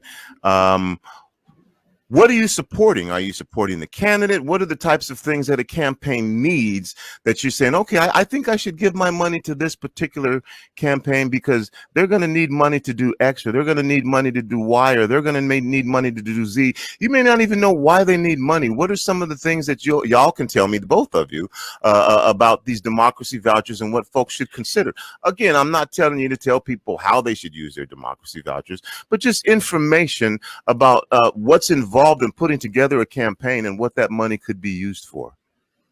Absolutely. So running a campaign, especially a competitive campaign in Seattle, often can cost hundreds of thousands of dollars. And so a lot of the efforts that are put into financially supporting that might go into supplying supplies for volunteers to go out into the field, to be able to door knock, to be able to spread information about why it's important to support this candidate, some of the issues that that candidate might support, as well as, supporting maybe meals for volunteers who are out in the field. There's a lot of different efforts that go into getting the word out. Also, any mailers that might be sent out, advertising about the candidate, going to community functions, transportation, the list goes on, setting up a website or social media. It takes a lot of content and skill to be able to run those aspects, and people find that using democracy vouchers makes it easier for them to supplement those initial costs. And with the democracy voucher, once you assign it to someone, does it literally become cash? At that point, are there limitations about the way someone can use this as campaign funding, or at that point, it's open season on whatever they want to do to use this funding for their campaign? There are campaign finance laws that they do have to abide by, and that's led by the Washington Public Disclosure Department. And so unfortunately, I don't know the exact details about how that is, but I know with democracy vouchers, you cannot use it to pay, family members to help work for you. That can be paid through a separate funding if they're fundraising cash and checks from just regular residents and having them donate cash and checks to their campaign. But democracy vouchers cannot be used to pay family members. So there are protocols set in place to ensure that this money is responsibly used. And I think I heard you mention earlier that the funding of the democracy vouchers comes from a property tax. Is that, where does the money come from? I'll just ask you, where does the money come from? Yeah, that's a great question. So through the Honest Elections Seattle initiative, it did approve a $3 million per year property tax. And so the average house in Seattle is likely paying about $8 into the system a year to support the democracy voucher program, but each registered voter gets about $100. And the properties that are paying into it include residential properties, commercial properties, businesses, and that is how the program is funded. Okay. And this is, you said 10 years? I guess I'm getting at the sustainability of this. 10 years, is that the length of time that this is approved for? Yes, correct. And so if there is leftover money during each election year, which has happened in the last 2 election cycles, that money just rolls over to support the future elections that we have. Up until that funding runs out and the money that we've accumulated over the 10 years has run out, it'll likely go to a vote of the people whether or not they want to support this property tax levy again to support the democracy voucher program. Okay, and I'm going to keep firing questions at y'all, and the time goes by pretty quickly. But I want to hear just your thoughts, and Nirae, I haven't heard from you for a second. What are your thoughts that you would like to share to folks right now who are hearing about this, who've heard about democracy vouchers? What are your thoughts about the democracy voucher program itself? What would you share with someone, and you're about to do that right now, about, okay, get your democracy vouchers, find out what they are, find out what you can use them for. Ultimately, at the end of the day, you have X amount of months to make your mind up about how you want to use these. Is there a deadline? Give me your thoughts about democracy vouchers and why you think they are critical, or maybe you don't. Nirae. Oh, no, I think they're extremely critical. I know that for years we have focused on making sure our voices are heard in the community, making sure, that our representatives hear us and they actually represent us. And with the democracy voucher program, we now have opportunity to increase that civic participation by offering people of color or those who haven't engaged before to engage with a local candidate's campaign. And I think that it's just really important that we are more involved when it comes to, just the candidates' campaigns, and especially it offers us a way to run ourselves. So if you or someone are interested in running for office this year, you have up until the middle of May to run. You now have opportunity to receive funding yourself from the Democracy Voucher Program. So it's something that definitely goes with our views as a nonprofit in our community. That's just the way that we want to be heard, and now we have a way to be heard. And Annie, I'm going to ask the same question of you. Yeah, I think this is a really empowering program, knowing that we can literally put, our name in the hat and run for office. Now it's more about providing access and removing barriers for people to run for office and get in positions where they can make decisions about how the city is run and how they'd like to see the future of Seattle become. And so I would urge anyone who's interested in running for office, even for future election years, to contact our office. We offer one-on-one sessions where you can gain more information about how to run for office, how to follow the laws and rules and regulations, and what it really takes to qualify for the Democracy Voucher Program. So if you're at any, stage of just thinking about it, maybe considering running before the middle of May, feel free to give us a call or visit our website. All right. Now, I don't want you to think this is a loaded question. It kind of is, because I have a reason why I'm asking this question. But you get your democracy voucher. You're really excited about getting your democracy voucher. There's a candidate out there that you think you like. You donate the money to that particular candidate because you're so excited right now, and they're saying, give me your democracy voucher. Help us out. And then you realize 2 months down the road that you've given up your $100, and maybe you like another candidate now, or you want to change your mind. Is it too late? Once you have done it, you've committed to it. Is that the deal? That is true. So once a democracy voucher is received by our office, whether it's mailed in or submitted through our online portal, that is considered received by our office. And unfortunately, there are no do-overs, but every election cycle, every 2 years, you'll receive 4 new democracy vouchers. So It's best just to kind of follow along, see who's a current candidate, who's maybe qualified or in the process of qualifying, and all of that information is available on our website. You could also learn about the candidates by reading their candidate introductions on our website. It's similar to a pre-voter pamphlet where you can gain information about who you want to support and decide to, make your decisions based upon that. And how long how long do the democracy vouchers last? If you get them, do you have a week to make up your mind? If you turn them in, if you don't do it in a week, then they become ineligible or something. What is the time period that you can use? If you decide to hold on to them for 3 months, when is the last day that you can donate to a candidate's campaign? That's a really great question, and one that we often get. Your democracy vouchers are valid from the day you receive them, when they were originally mailed, February 9th, depending on just moved to Seattle. We mailed vouchers to folks on a monthly basis. You have until November 30th to use your vouchers. However, we do candidates who pledge to be in the program must abide by campaign limits, and so they can only fundraise to a certain amount. So that also limits how many vouchers they can receive in total. So if a candidate is fundraising and collecting cash contributions as well as democracy vouchers, if they reach that limit, they cannot receive any more funding. And so if you would like to see the status of a candidate and where they're at, I recommend checking out our website and look for the participating candidates page. So you can actually go to, oh, look at that. Rainier Avenue Radio is on top of it. That's the money.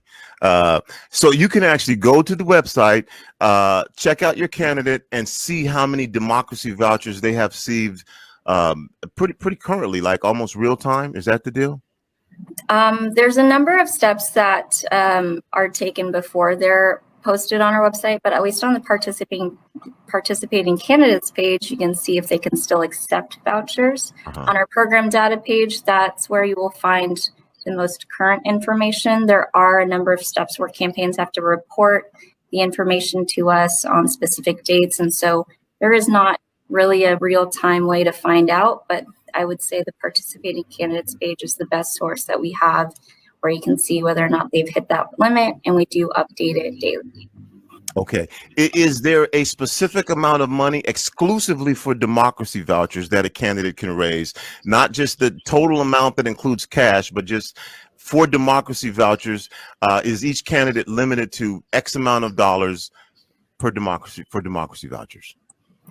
Well, I think the greater limit really depends on the campaign limits. And so, for example, if someone's running for mayor, they can fundraise up to $400,000 for the primary election and $800,000 for the general election.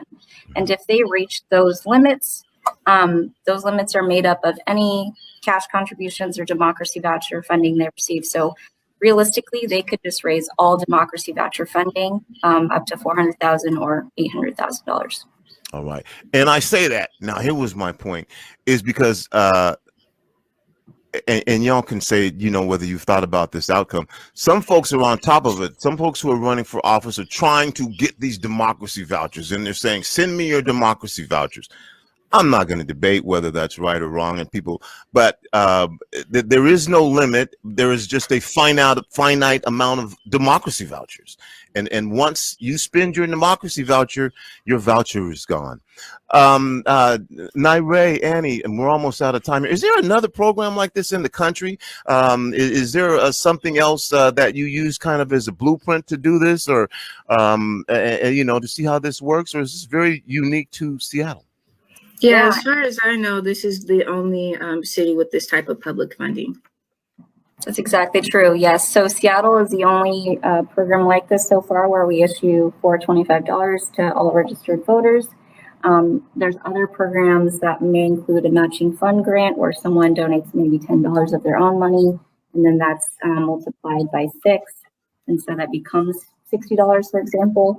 But there are no programs where the city distributes vouchers or cash to residents to make political contributions. Yeah. And you know what? Now we're almost out of time. But I want to give you both an opportunity for final words here. Democracy Vouchers, your opportunity to support the candidate of your choice in their campaign. We've heard a little bit more of the facts now. I'll have about 30 seconds to a minute for each of you. Whatever you want to say to our listeners right now. I guess, Nirae, I started with you, and so I will give you the coin flip and you go first. Anything that you want to say about Democracy Vouchers or share with our listeners and viewers right now about Democracy Vouchers? Yes. Oh, is it to Annie? Oh. Well, let's see. Well. Oh, the screen went to Annie. My bad.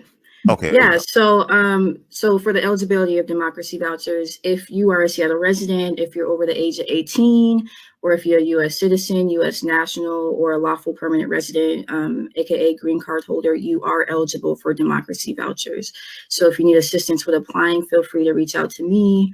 My email is n@urbanleague.org. We do assist with applying for the Democracy Voucher program, or if you're missing that voucher, you can also reach out to us as well. Also, get registered to vote. We also have a voter guide and voter information on our website at urbanleague.org. And you can reach out to me for that as well. And thank you so much for having me, Tony. And this is unsolicited. This is just my opinion. But, you know, Nirae, I'm just really excited about the way the Urban League is responding to the needs of our community and the way the Urban League of Metropolitan Seattle, you know, again, has stepped up. Maybe folks are unaware. Maybe you do. Whatever. We have open, honest, frank conversation here. We know about the past troubles of the Urban League, and I'm just excited that there's an institution like this that's stepping up and leading in a number of different ways and leading a number of different efforts. So very cool. Annie, opportunity for final words here from you. And I don't have anything to say about Seattle ethics and elections because I never talk with them. This is really the only time that I have had to say ethics and elections. Well, what do they do? Why are we? Anyway, go ahead. Anything you want to say to our listeners? Yeah, I really appreciate the time today. Thank you, Tony. I just want to make a note that if you don't have your vouchers with you, if you've lost them somehow, you can always go on our website and submit a replacement request form to get them either mailed to you, or you can access your vouchers through our online portal, which makes it very easy to submit and use. I'd also recommend checking out the candidate introduction so you can learn about the candidates early enough to use your vouchers for this year's 2021 election cycle. All right. Thank you. Thanks to both of you. Coming up next, I'll be having a conversation with Toshiko Hasegawa again about anti-Asian discrimination and hate that has become, not that it wasn't there before, but certainly become more visible. And then at 2 o'clock, I'll be joined by a guest from Seattle Humane, and we're going to be talking about, over the course of the past year, what's been happening with our pets, what the pandemic has done for our furry friends. Some of them have homes and the pandemic has changed things. Some of them were on the street. We're going to find out all about that at 2 o'clock. So we'll be back right after this.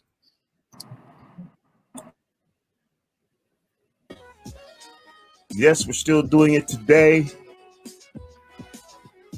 and we will continue to do this program. Who knows? This might just be something that just becomes part of the norm, discussing the impacts of the coronavirus on South Seattle and surrounding communities, because we know that it pervades so many things in our life. Well, again, we started doing this March 13th of last year. And on that very first program that we did on March 13th, immediately some things came to light that were taking place in our community, which is why we chose to focus on South Seattle. And that was the fact that we had a very, very diverse community that we live in.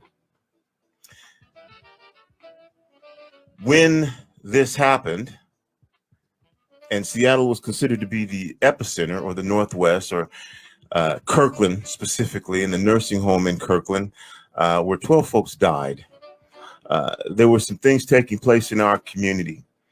And so we brought that to the air. In that conversation, when we were talking to an elementary school, K through 5, You heard one of the folks at the elementary school who worked with parents say one of the things that he had to do was he had to explain to African Black parents that their kids were at school saying, we can't get this. So we knew that there were things going on right away. Another thing that was going on that school on March 13th was that same instructor was telling me that the Asian kids were already facing discrimination, were already seeing the backlash of racism. That was March 13th of last year. Well, here we are, like I said before, again, a year later. I was saying some things have changed, not much. And again, something that we knew on March 13th of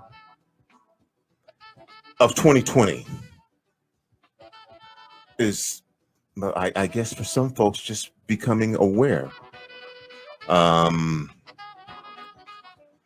So what am I talking about?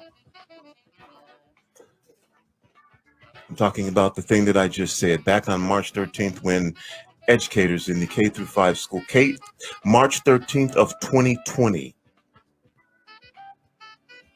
And the educator was telling me, I'm having to go home to African and Black parents. I'm going to talk to their parents and say they think that they can't get it. And the other thing that was going on was he was also saying our Asian students are being discriminated against. This is March 13th of last year. So fast forward now, I think it was last night. There was a victim who was believed to be an employee of the South Bay Massage and Spa in the Skyway neighborhood who was shot. There was also a shooting at the Emerald City Bible Fellowship. I think that was Tuesday. So things do happen, but when you add on to it potential for racism, it affects everything. When you're walking down the street and somebody holds on to their purse, bags tighter, if you're Black, you're going to think, I wonder if this is because I'm Black. Whether it is or whether it's not, it impacts and affects you. In Seattle and across our nation, Asian American, our neighbors, their places of worship, their businesses have been deliberately targeted by racism, xenophobia, and acts of violence. Some of this may have to do with misconceptions of COVID-19. And some of it may have something to do with the last presidential administration. But what we do know is that it's not new. You may be more familiar with racism in terms of Black Americans. You may be more familiar with, again, anti-Semitism. And for some of you, the concept of race and discrimination with Asian Americans, you might be thinking, well, wow, this is new. Well, you probably have heard this concept of the model minority, where, Asians are lawyers, doctors, engineers. Asian Americans work in service industries, beauty salons, hospitality, restaurants. And the recent attacks against Asian Americans are on the rise. These incidents of violence echo historical pattern that Asian Americans were targeted during times because they were viewed as foreigners. Groups that track this kind of violence and harassment against Asian Americans and Pacific Islanders say their data shows that women are disproportionately affected. As a matter of fact, nearly 3,800 hate incidents reported to stop AAPI hate between March 19th of last year and February 28th of this year. And women were targeted in a disproportionate share of those incidents, about 68%. A lot of this goes unreported. There are a number of reasons why It may be lack of trust in the police. There may be language barriers. A lot of reasons for the detriments of reporting a crime. So we're going to talk about this today. You know how we get down. We have open, honest, frank conversation. And joining me from Kappa, Toshiko Hasagara. Toshiko, how are you?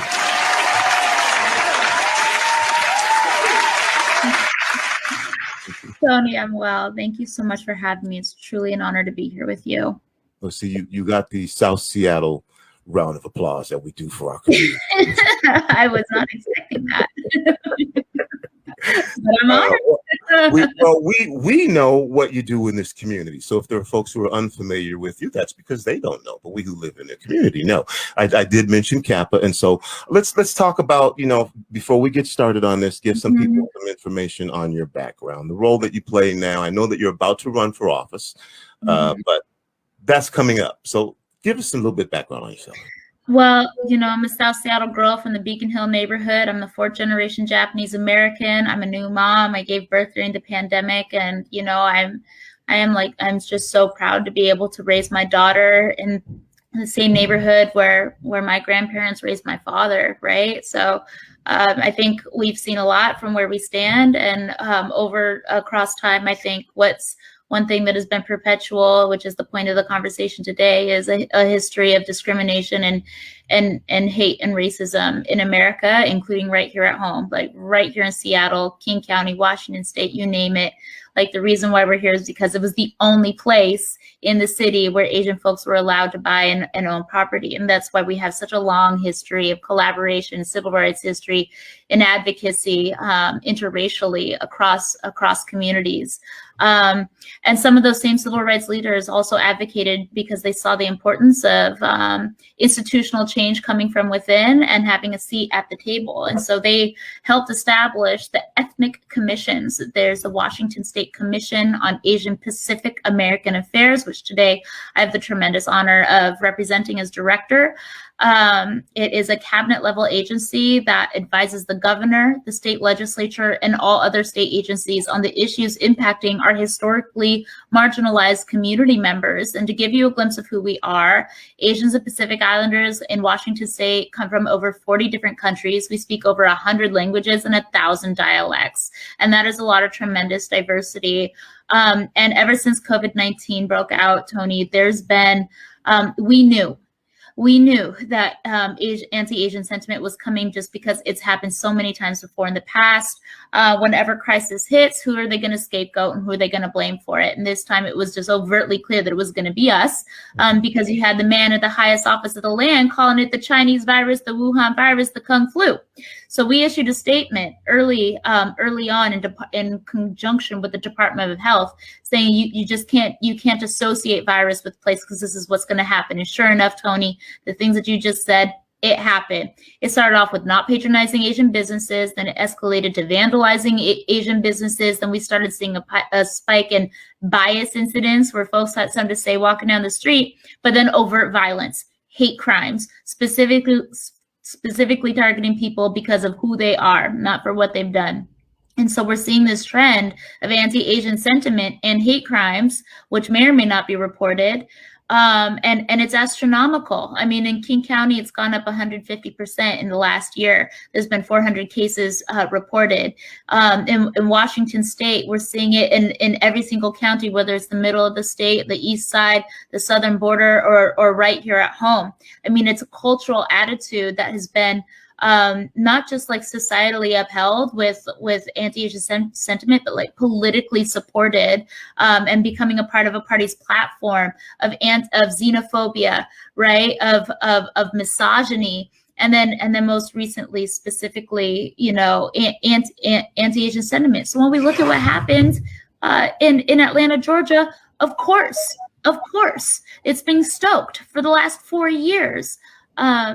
But one of the things that's important to remember is this trend that we're seeing right now is in a larger context of an ongoing trend over the last 5 years of the growth in hate crimes against Black people and Jewish people specifically. We are just the flavor of the week. And it was so bad. It's been so bad the state legislature acted in 2019. Representative Javier Valdez introduced legislation to establish a Washington State hate crimes work group so they could get to work and understanding how we could actually set up systems of support for victims, and also make sure that perpetrators are going to be brought to justice and held accountable to the fullest extent available to the law.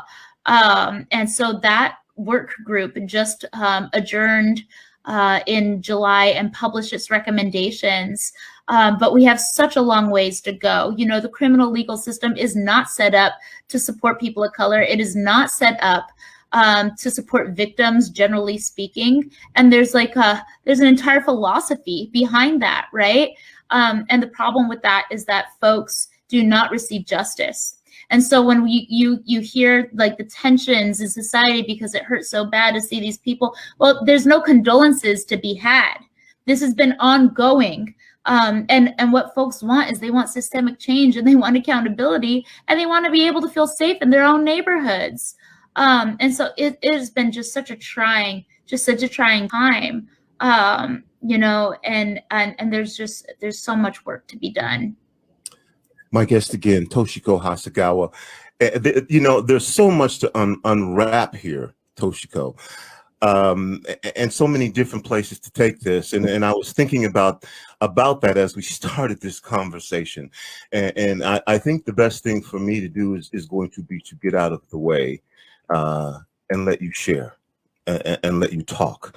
I mean, I hear you. Like, where do we begin, right? Where do we begin? Like, right. Let's talk about what's at the top of everybody's minds.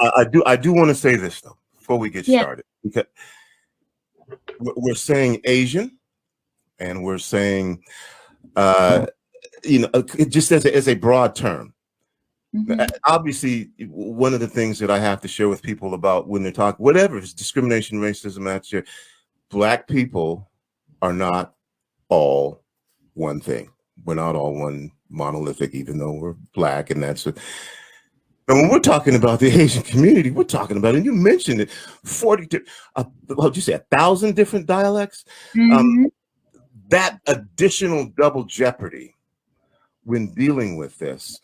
Let's start with this: aggregating information, awareing the community of resources, making the community familiar with what you can do when you see something, when you report something. I just want to start with talking about the additional challenge of having to do this when people are talking about Asians as one monolithic group. And that's right. What we're thinking. Or maybe you can clarify, you tell me, and then we go on. But I just want you to talk about that for a bit, because when people are listening, that's what they hear. It's somebody who looks like something. You know? Yeah. Oh, yeah. You know, and there's nuance, and there's importance and diversity, and all of that is lost when you clump us together.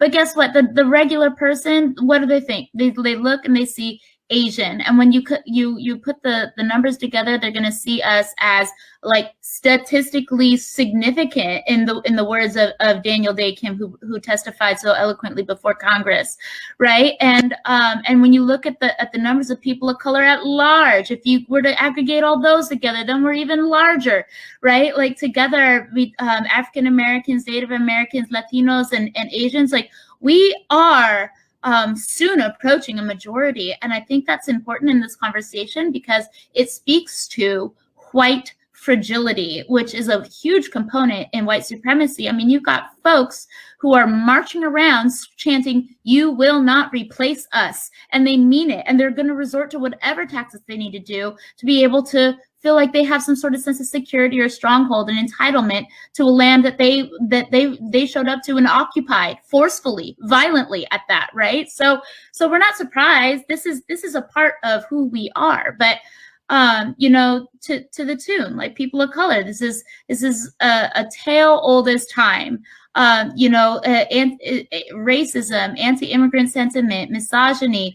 All of us are commonly impacted by white male supremacy. And so we have to take a look at it. As we're looking at the rise in hate crimes, we are also concurrently looking at the correlation in the rise in active white supremacy and white supremacist groups.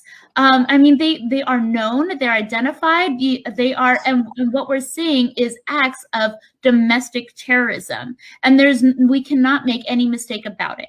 So if we're looking at what happened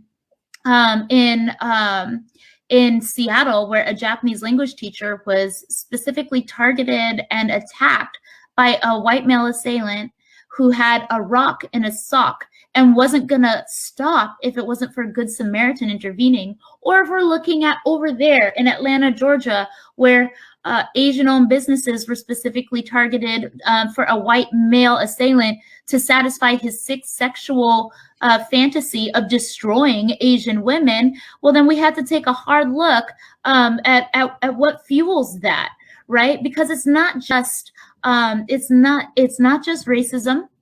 It's not just misogyny, right? These things, it's not just xenophobia. These things work concurrently to uphold something else that is very intentionally at play here.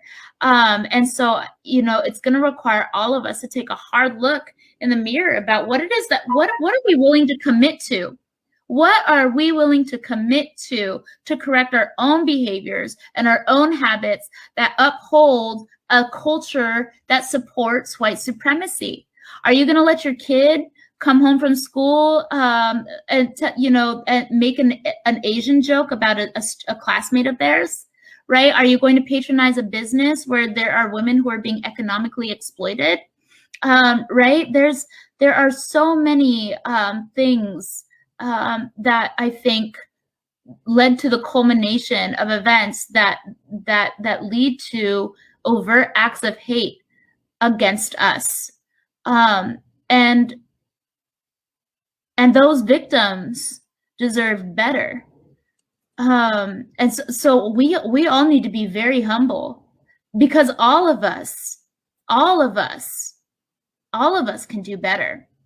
And that's what it's going to require. And we need, and we don't, like I said, we don't need condolences. We need change. We need cultural change. We need institutional change. And there's a lot of components to that.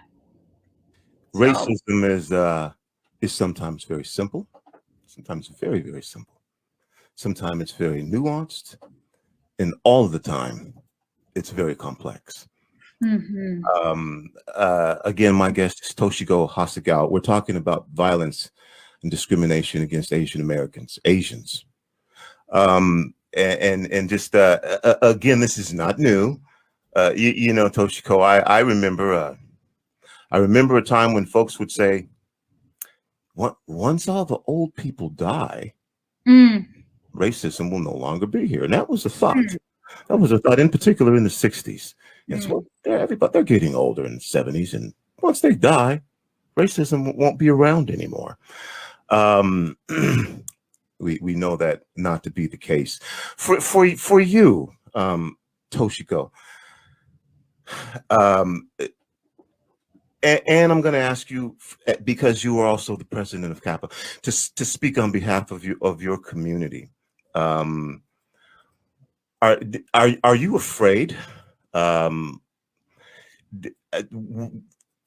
Tell us from your personal experience, from people that you've talked to, because this is more than just saying, oh, there's violence being, people are being killed. Racism is a hateful, tragic, miserable, horrible thing that stemmed from slavery and lynching. It's not a buzzword. So just from your personal experience, where are you at right now? You have family members. You have grandparents. You know people who have. What are you feeling? What are the members of your community feeling, so that we can hear something firsthand? We know what we hear on national. We hear politicians. We hear everybody now saying, "Hey, we need to do something about." And I'm not saying they shouldn't do that, but this is something that's not so. What are you feeling right now? What's going on in your community? I feel a lot of things, but you know what? I think right now I'm just pissed off. I think I'm pissed off because it's not just elders who walk the streets in fear, or folks who live in shame, because being victimized can bring up some pretty immense feelings of vulnerability. But I'm also now a mother. I'm mother to a mixed race child. And I don't want to live in a world that's going to hate her for her heritage. And, for every force as present and as prevalent and pervasive as racism is, and sexism, and all the other isms that will never be eradicated because we are human. For every force, there's an equal and opposite force. And there has been a beautiful showing of, I think, solidarity over the last year. Because, it is not lost on me that tomorrow there will be another Black man killed at the hands of law enforcement. And we're going to have another hard conversation about race in America. We have to keep having crucial conversations. And I am seeing such a will across differences of people showing up saying, how can I meaningfully engage with you? I'm talking about anti-Blackness in the Asian community, Black folks standing up at the rally in solidarity with Asian folks last weekend, LGBTQ bringing visibility to issues for immigrants, right? Women's people at the Women's March talking about the Muslim ban. I mean, I think there's a heightened will to reach across differences and stand in solidarity with each other. And so that I choose to sit with that. I choose to sit with that goodwill, because the pain and the fear, it's unsustainable. It's unsustainable for the human condition. And so, it's credit to you and to others for facilitating these conversations, because it's exactly what we need to continue to do, and get ideas and make change and make it happen. We want policy change, cultural change, intersectionality, to tear down the chains of oppression. Toshiko, it's like we just got started, and I knew this was going to happen. We're almost out of time, which is why I wanted to give you time to express. I do want to ask you a couple questions. You know how I get down and have open, honest, frank conversation. It's not just white men. There are also Black people who have committed violence against the Asian community. What do you think of that? What do you say to that? How do you think this fits into the equation? Do you think that should be part of the narrative? Do you think that, and overall education, your thoughts on that? I mean, yeah, all of us have an ism, Tony. None of us, every single person needs to see themselves in this event. You know why? Because of 8 victims, 2 of them weren't Asian. 1 of them wasn't a woman. And that is the contagious aspect of hate, is, nobody is immune to its grips, and nobody is immune to its impacts. And so we all need to have a hard look in the mirror about what we're willing to commit to, in order to start being the change that we need to see. And so what are we going to do as individuals? What are we going to do as groups? And what are we going to do as institutions to try and make this better? And that's the hard conversation. So yes, we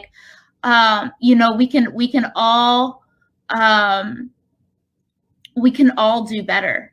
And that's a very critical thing to unpack. To bring that up at the last minute, but again, I wanted to get it in there. And really quickly, I went down to the International District yesterday, and I saw a definite police presence. What is the feeling about that police presence? In some communities, they prefer community policing instead of heavily police presence. What is the feeling in the international district about that, again, very visible presence of police officers? Does it make the community feel safer? Is it desired? Is it wanted? Do you have an idea about that? How do you feel about it?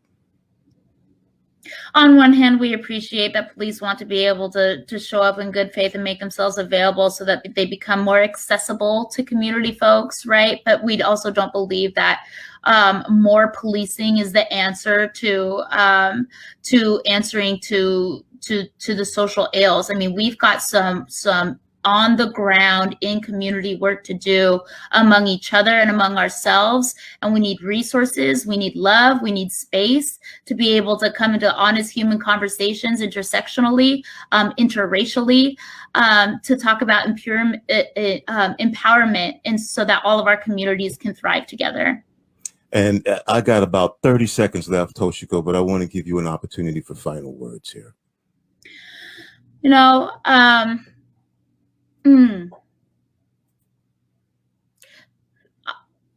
know, professionally speaking, people need to make space. People need to make space for their staff. People need to make space for themselves. They need to make space at home to be able to process this, and not just mourn, not just grieve, but actually assess and also commit. This moment calls on all of us to do a deep dive, and it's okay to take that time. It's okay to take that space, and it's okay to resource it officially. That's part of the work in equity and what it requires. Toshiko, thank you for joining us on Rainier Avenue Radio. Appreciate you being here. It is my honor and my pleasure. Thank you, Tony. You are listening to Rainier Avenue Radio, our special Friday broadcast of the impact of the coronavirus on South Seattle and surrounding communities. And obviously this is something, again, as I mentioned before, that was exacerbated by the pandemic, but has always been there. We will continue to do this broadcast, and we will continue to share the narrative of our community. Coming up next will be Chris Swinson. We're going to talk about the impact of the coronavirus on the film industry in Seattle. And who knows what that could lead to. And we'll be back to talk with Chris Swinson right after this. Would you like to see when your favorite Rainier Avenue Radio? This is Paul Pearson, host of Star Time. And when I'm not busy tearing the roof off the suckers, I'm listening to RainierAvenueRadio.world.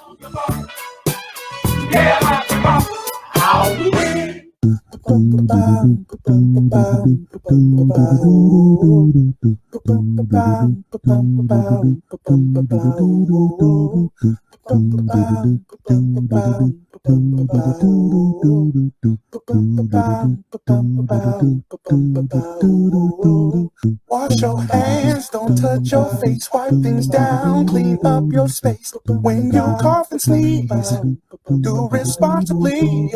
If you feel you're getting ill, isolate at home and chill. No, you're not alone. Please pick up your phone and call 206-477-3977. King County 206-477-3977. Public Health 206-477-3977. King County 206-477-3977. Public Health Community Radio Station will provide you with more information. Say Rainier Avenue Radio. Your community radio station will provide you with more information. Rainier Avenue Radio. You're listening to RainierAvenueRadio.world.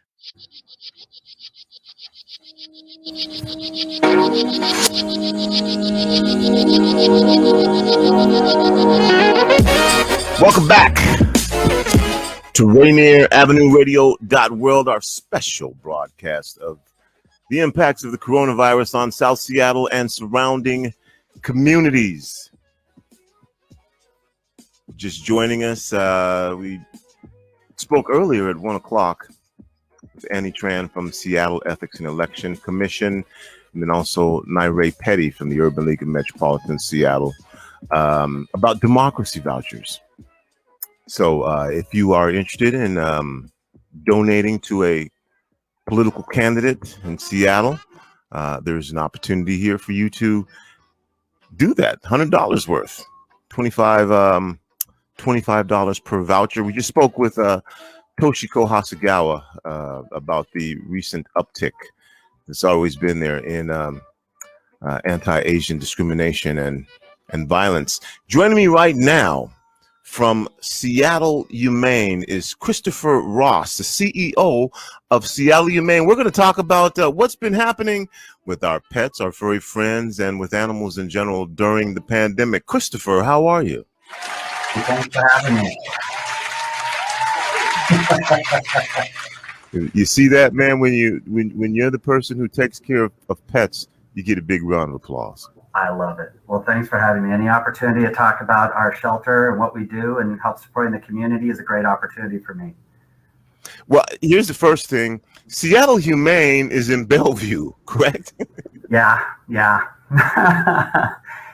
Can't deny that, but our reach is through the entire King County region. A lot of the work that we're doing right now is clearly over in the Seattle area as well. Much of our community medicine outreach is really focused in the Seattle area and South Seattle. Well, let's start with this again. Maybe explain it for someone who's from Mars. All right. What is Seattle Humane? What is the work that you do? Thank you. So Seattle Humane, we are will be a 125-year-old shelter effectively next year. So we've definitely been in the market for a long time.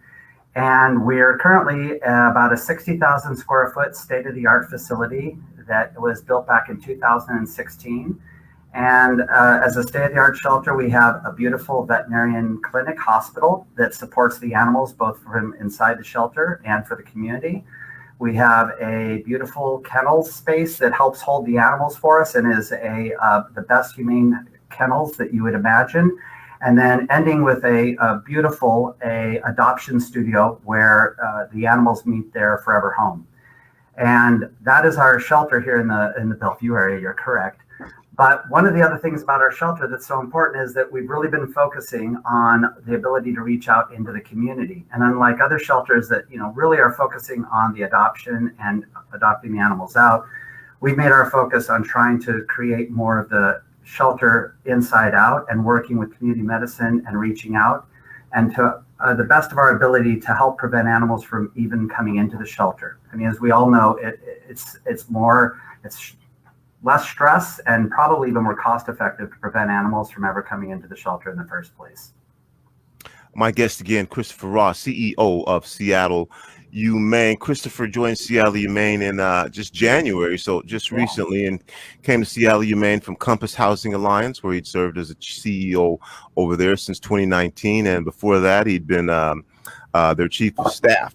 And Christopher says that your priority for 2021 will focus on taking the lessons the organization learned during this past year and operating with COVID-19 restrictions, as well as the many innovations that came from this period, and build on Seattle Humane's mission to promote the human-animal bond by saving and serving pets in need, regardless of age, ability, circumstances, or geography. The goal is to leverage the organization's successes and expanded focus on community programs that serve pets and their families while continuing to provide quality care and shelter for adoptable pets as they make their journeys home. The pandemic affected everything. It affected everybody, Chris. I'm happy to have you here on the show because I don't think that was really a lot of attention paid to what's happening to our animals, what's happening to our pets. In talking about taking the lessons the organization learned over the past year, what were some of those lessons that you know what? I'm going to back up. I'm going to back way up. I'm going to back way up. What happened, if you know, I know you just got there, and so, but I got to go back. At this point last year with Seattle Humane, there was a lockdown. We had pets there. We had folks who needed to go to work because they had animals in Seattle. What happened at Seattle Humane? Take us back there if you can, if you have that information. That's a great question. So it's interesting because when the pandemic hit, I think we were all figuring out, and I'm going to first compliment you. That long dissertation that you read and shared was fantastic. That is all the information we'd love to share about what Seattle Humane is doing.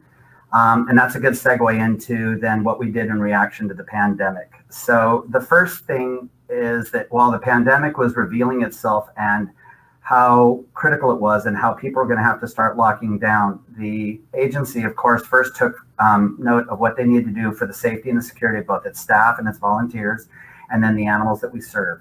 And so part of that meant that we couldn't have all the animals here inside the shelter. So we focused heavily on moving the animals into foster homes. And we have an amazing crew of volunteers that work with us, thousands, but there's also a special group of them that are foster parents. And that means they actually take an animal on and let them live with them, and they tend to them and care for them, knowing that when the animal eventually gets adopted, they'll have to give them up.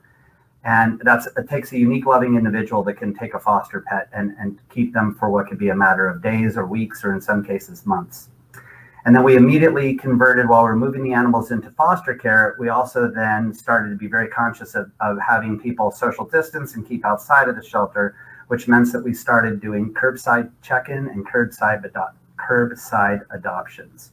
And so that continued, and all this was happening, as we all remember, in real time. Back in March and April, things started really ramping up. So while this was going on, we also saw a huge surge in adoptions. And the trend we saw here in the Pacific Northwest was kind of across the country. People were realizing that they were probably going to be hunkering down for a much longer period of time than anybody was suspected, and adoptions ticked up massively.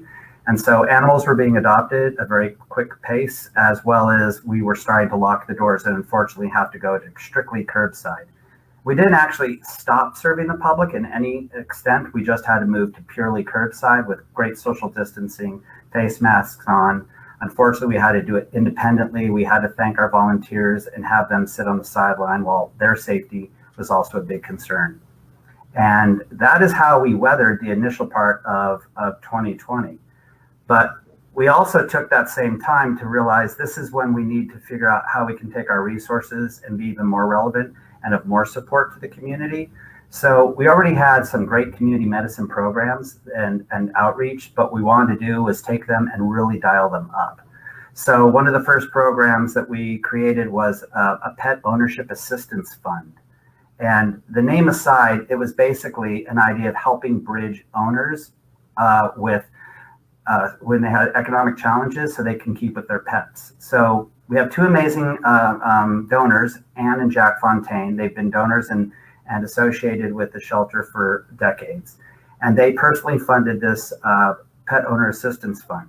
And it was meant to help owners that were experiencing either medical bills or short-term expenses or emergencies that could have possibly separated them from their animal if there was nobody to help step in. And can I give you a quick example? Sure.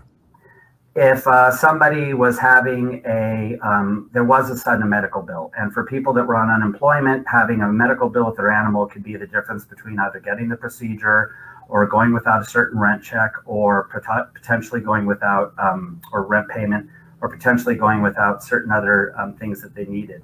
And they would have to. And I'm going to stop you right there for a second. I want you to pick up right where you left off. But that is one of the things about having this conversation with you, Chris. That is the role.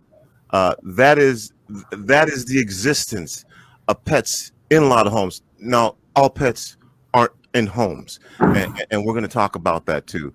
But just sharing this part of the information about the role.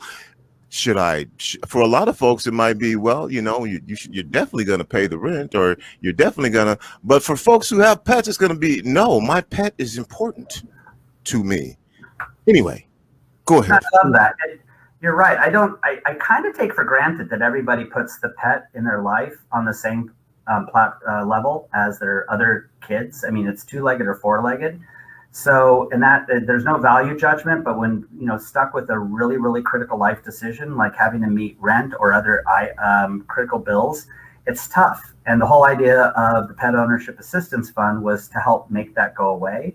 And that was the entire reason why Anne and Jack made the donation. And it was, like I was saying, so for medical bills, in some instances, sadly, some people were faced with having to downsize their home or move into apartments. And what they were having to do then was come up with a pet security deposit. And those could be pretty steep here in Seattle. And so they would sometimes have to actually consider having to separate from their pet. And this fund would cover the pet security deposit.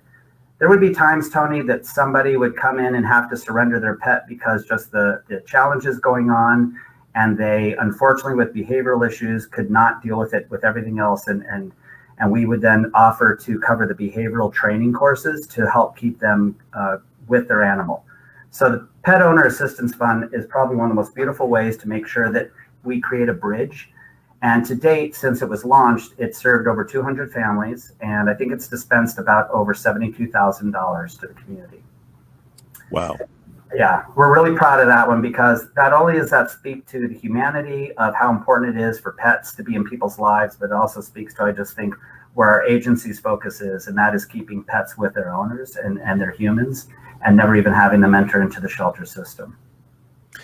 And during this time, and again, explain it, because a lot of folks don't know that Seattle Humane, what do they do? What is the role that they play? Where the for animals that were without homes at this time, how has this past year impacted that population of pets, whether it's cats or dogs, or you mentioned that there was an uptick in adoption at this time, which is good for those pets. I would take it for those pets that didn't have a home, for those pets that again, folks may have made the decision, begrudge, whatever, that they could no longer afford or didn't have the home, or they were moving to a place where they had to deal with the fact that they couldn't have their pet.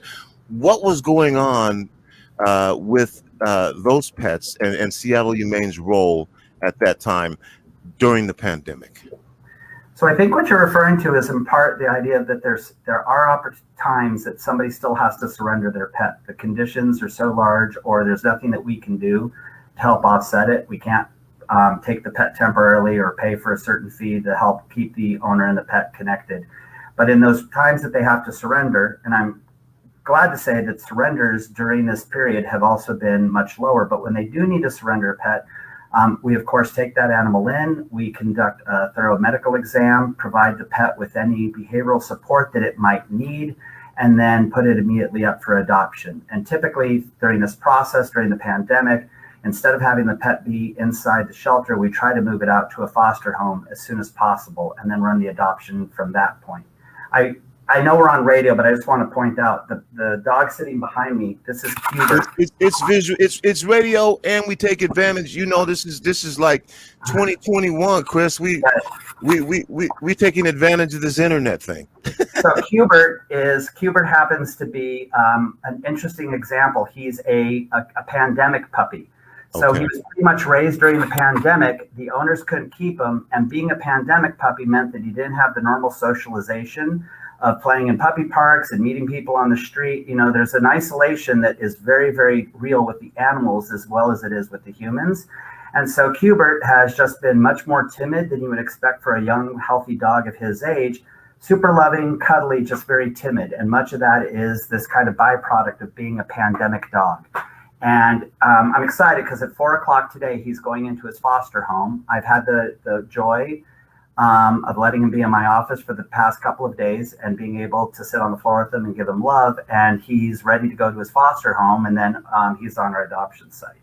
And hopefully he'll be going to his forever home very soon. Nothing against you, Chris, but can you get out of the way so that we can see? Absolutely. Say hi to Tony. That's Hubert. And how old is Hubert now? I think he's about 1. About 1. And if anyone wants to adopt him, he's on our website. He is absolutely loving and cuddly. As far as larger dogs go, he is about as passive and quiet as they come. And the only thing he asks is that you put one hand on him and pet him. And if it weren't this call, I'd probably be sitting behind petting him right now. Oh, you know what? Let's see if we can make this happen. Once again, Chris, get out of the way so we can. All right. That's all that. That's good. This is me and Hubert. Okay. Yeah. This is normally how I would do more meetings, but not on the radio. Well, we're gonna make an exception. You know what, Chris? Why do you choose to do the type of work that you do while we're having this part of the conversation? Me personally? Yes. It's a great question. I love it because I think it's pretty much the same as everybody else in Seattle Humane. It speaks to my head, my heart, my personal values. I mean, nobody genuinely goes into animal sheltering because of the benefits, or it's clearly not for anything sexy, but it's because it matters to you. And so the ability to work with a group of living beings that have no voice and have no free will, but are very much part of a greater problem and a challenge within the community of either too many animals or uncared for animals, and the ability to make a difference in their lives. I go home every single day feeling 100% great about myself. And I have to say, with all the careers and all the life I've had, I've never had an experience where I tell people I work for Seattle Humane and their faces absolutely light up. And I suspect that for all of our staff and all the key people that are affiliated with us through volunteers and donors, they all pretty much have the same reaction and the same reason. It's because it matters to their personal values and it makes them feel great, and they know they're making a difference. And Hubert would be, just one small testament to that. You know what, Chris, if you don't mind, look at that right there. Wow. There's Hubert. I didn't do that. That's great. We're just gonna finish. Would you mind finishing the interview from down there, or you can come back? Would you? Can I tell you about one other program? We've got a number of them, but can I just catch you up on one other that is also just okay? I'm gonna bring you back up here in a second, so we can do that. But before we do that, tell us how someone can adopt Hubert, and then I'll have you come back up, and then we'll tell us how someone can adopt Hubert. So it's super simple. You go onto our website, you click on dogs. There's a separate site for cats on our site, and there you go. And you click on him, and it will guide you through. It'll give you information about Hubert. It'll give you, there you are. I feel very, very powerful right now, not touching a thing and it's happening, but. That's thanks to our producer D Money. But being able to put a hold on Hubert so that you are first in line to get him, you'd fill out an application, and the adoption process takes you through it. I have to say, so we have a really talented adoptions team, and by talented I mean compassionate and caring and thoughtful. They'll take you through, they'll talk to you about your personal lifestyle, urban, suburban, apartment, house, etc., and talk about how Hubert could be a good fit for you and what your needs are. And then during the adoption process, they guide you step by step. We're still doing curbside, so it's for everyone's benefit. And then when Hubert goes to his forever home, he goes out with a wonderful thank you gift and also some supplies. So the first thing you do isn't have to run out and buy a leash or a harness or pet food. And then they check back in with you, and they check in 3 days, and then 3 weeks, and then 3 months to make sure that your life with your hopefully forever pet is also still going great. And if you need any behavioral support, we also have access to our behavioral programs, have dog training, and you have access to those. So we do everything we can to make sure that the connection, the human-animal connection bond, stays completely intact, and that Hubert goes permanently to his forever home. Okay, well, why don't you come back up, Chris? I just figured, man, that was all about Hubert, and so since you said that's what you'd normally be doing, I figured, hey, I'm not going to be the one to deprive Hubert of the attention that he should have. But if you want to come back up in your chair, you're fine. I'm good. He had a pee break just before the interview, so we're good. So the other one I want to tell you about, because I just think it's so cool, is that we launched a program which is our Pets for Life program, and we do this actually in conjunction with Humane Society US, and it's sponsored in over 50 cities, and Seattle is one of them. And this Pets for Life program is really amazing. It's something that came out of the whole COVID crisis. And what happens is we actually have a wonderful frontline person named Christina, and she works with underserved communities. And right now the community, they pick it by a zip code. So the zip code that's being served right now is the 98108 zip. And that includes South Beacon Hill and Georgetown and South Park. And what Christina does is literally she works in the community. She's going door to door, knocking on people's houses. She's actually even going into homeless encampments and working with people that are living in their vehicles and letting them know that we provide for those for those communities, free spay neuter, vaccination, wellness checks. There's pet food, there's pet toys. And the whole idea is to really create a bridge and really go from inside the shelter out to underserved communities and make sure that they have the resources that they need so their pets continue to thrive as well. And the whole idea is to keep both the animal and the human at their greatest bond and to help people not just survive, but to thrive. And it's kind of beautiful. So they've been able to reach out. Christina's actually touched over 300 individuals. I think she currently has 90 pets that are part of the Pets for Life program and has over 60 families. And even during the period of COVID, you can imagine knocking on someone's door is kind of a crazy proposition.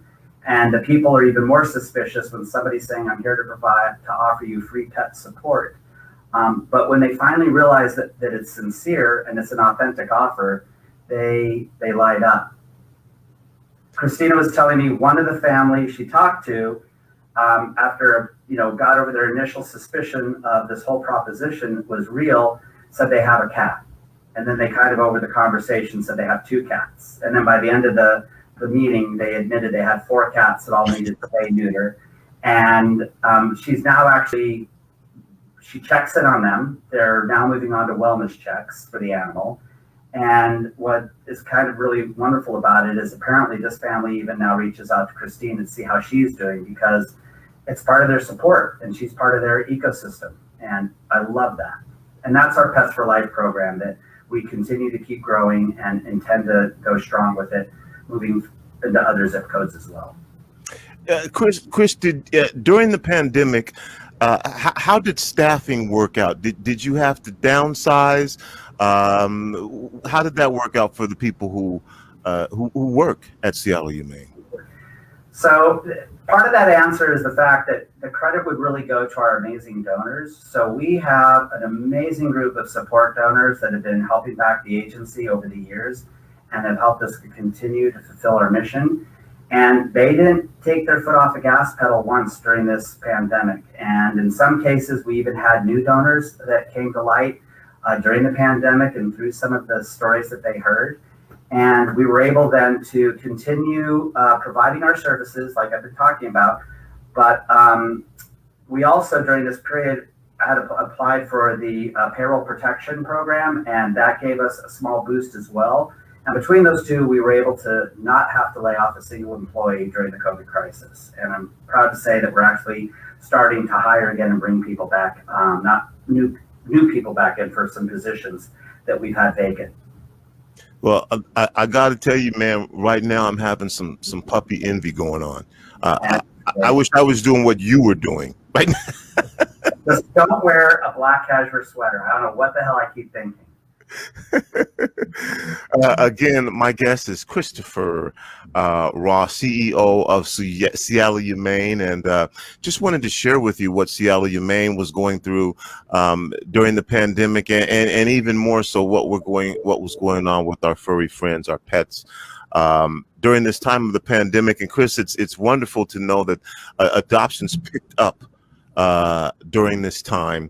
And I've got a couple of minutes left here, so I want to give you this opportunity to share whatever information it is that you would like to share with our listeners, with our viewers and watchers right now, whether that be about adoption or whatever message that is that you want to share. I love that. Thanks. I'll keep it simple. So the first thing is adoptions always matter. So anybody that's looking for an adoption, we would absolutely love to be come to see us. But the biggest item is that shelter care and the ability to be part of the community, that's where our commitment lies. And so you're going to be seeing more of us out in the Seattle area. And absolutely want to make sure that everybody knows that shelter care is part of what makes this region work. I also want to let you know that We're opening up for volunteers again as we're getting ready to open the shelter and become more integrated back again as the whole community is opening. So if you are looking for volunteering experiences, would absolutely love to welcome and invite you in to be a new volunteer. And probably the greatest thing of all is my favorite quote, and that is that animals make us human. And I absolutely believe that. And for anybody that wants to get a closer connection with an animal and continue to experience that human-animal bond, we invite you, adopt, be a volunteer, come down. And to volunteer, how do you do that? What do you do? That's also on our website. So volunteering is really simple. There's a couple of clicks through the website that ask you to fill out some information about yourself. And when you do that, it allows you to fill in what your interests are. And our volunteers are spectacular because they vary everything from being animal-centric to literally there's volunteers that like helping in the back office. In the veterinarian clinic, we even have volunteers that do our landscaping support, and that makes all the difference in the world because for every dollar that we don't have to spend for staffing or third party, we're able to invest to keep our animals and do better work for the animals that we're supporting. So I encourage you to go through the volunteer button on our website. Well, all right. Well, Chris, it's been great talking to you. Thank you for sharing this information with us, and then thank you for the work that you do. And I got you, Kubert. See, man, we end up doing this interview, and you didn't have to miss out on your one-on-one time with Chris. So I got you, Kubert. Thank you so much. Great talking to you. Again, folks, go to the website if you're interested in adopting Kubert. If not Kubert, then there may be some other pets there that may be of interest to you. Chris, is everything still curbside right now? It is. We won't be, unfortunately, able to let people into the building until probably July, but it's still an amazing experience curbside. You still get all the love and attention and support. Somebody still runs out and takes care of you, but it's outdoors, to say the least. You know, man, I should have. Now that I'm doing this, I'm thinking I should have had you do this on your cell phone so we could have had a walkthrough tour because I've been through the facility. And, you have? Yeah. It's beautiful. It's a nice facility. Well, okay, Chris, man, I'm at this point, I'm just hanging on for Kubert. So we're gonna have to go. Thank you. Can I say one last thing then, if you have 60 seconds? I just want to make sure that there's a special shout out to the fact that this shelter, this organization really is just because of the 120 full-time employees that make it happen every single day. It is an amazing crew. From the partner resource center that welcomes in pets to the clinic, to the kennels, to the adoption, to the administrative team that works so hard to kind of make it seamless on the back end. It's those people that are really doing all the work. I get to lay on the ground with a dog. So it's not from me. I really want you to know that it's the full-time employees that go to work every day and are focused on supporting animals as their career choice. And I love that. And I love being able to call them my people.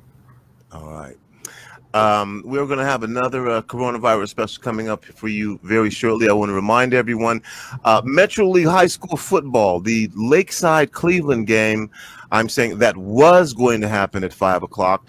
We'll not be broadcasting that game because it's not going to take place. Lakeside, again, had a potential COVID case. And so that game is going to be canceled. The Franklin Lincoln game, which was going to take place at 8 o'clock, is now the only game, and so that game will be starting at 7 o'clock. And so I know that a few friends and family can get in, but that probably happens in advance. So for like every other week, if you want to watch and you want to check out the game, you can do it right here on Rainier Avenue Radio through our audio streaming services, or you can watch the game as well through our visual streaming services on Facebook, YouTube, and Twitch, and we'll be bringing you the Franklin Lincoln basketball or football game. This is going to be the first week in months that we did not do our community food giveaway, where we give our food to give food away to members of our community for absolutely free dollars, no cost to you. We had everything. We have steak, we have fresh produce, we have dairy products, but it's not going to happen this week because of the Easter weekend and some of the things that God Is, which sponsors this with us, will be doing this weekend. So if you come by, I'm sorry that we won't be able to assist you this weekend, but we will be back next week with our community food giveaway program again from 11 to 3. Come get you some food, absolutely free. We don't ask you any questions. Doesn't matter what your situation, circumstances is. Just come get you some food. And then I want to remind everyone on Monday, our special broadcast of Community Spotlight, which is a program that features you, the members of the community. We give you 30 minutes to talk about whatever you want, however you want, whyever you want. Ruby Holland will be joining us on Monday at 6 o'clock. Our Black homeowners being forced out of the Central District. There's something called the MHA that was passed, and Ruby's position is it devalues homes, increases up zoning and properties owned by Blacks, in particular seniors in the Central District. And she says that it is a land grab to continue the further gentrification of the Central District. That's this Monday at 6 o'clock on our Community Spotlight program. Thank you again for listening. We've got another coronavirus special program coming up. And then again, we'll be back at 7 o'clock with the Franklin Lincoln, 7 o'clock. Remember, not 8 o'clock, 7 o'clock.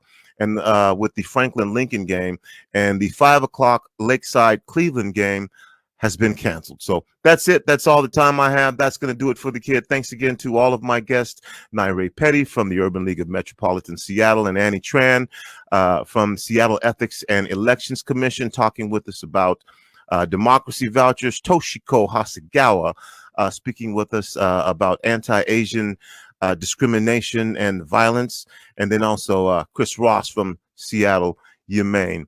Until next time, remember, this is Tony B saying whether you believe you can or whether you believe you can't, you are probably right. I'm out. Peace.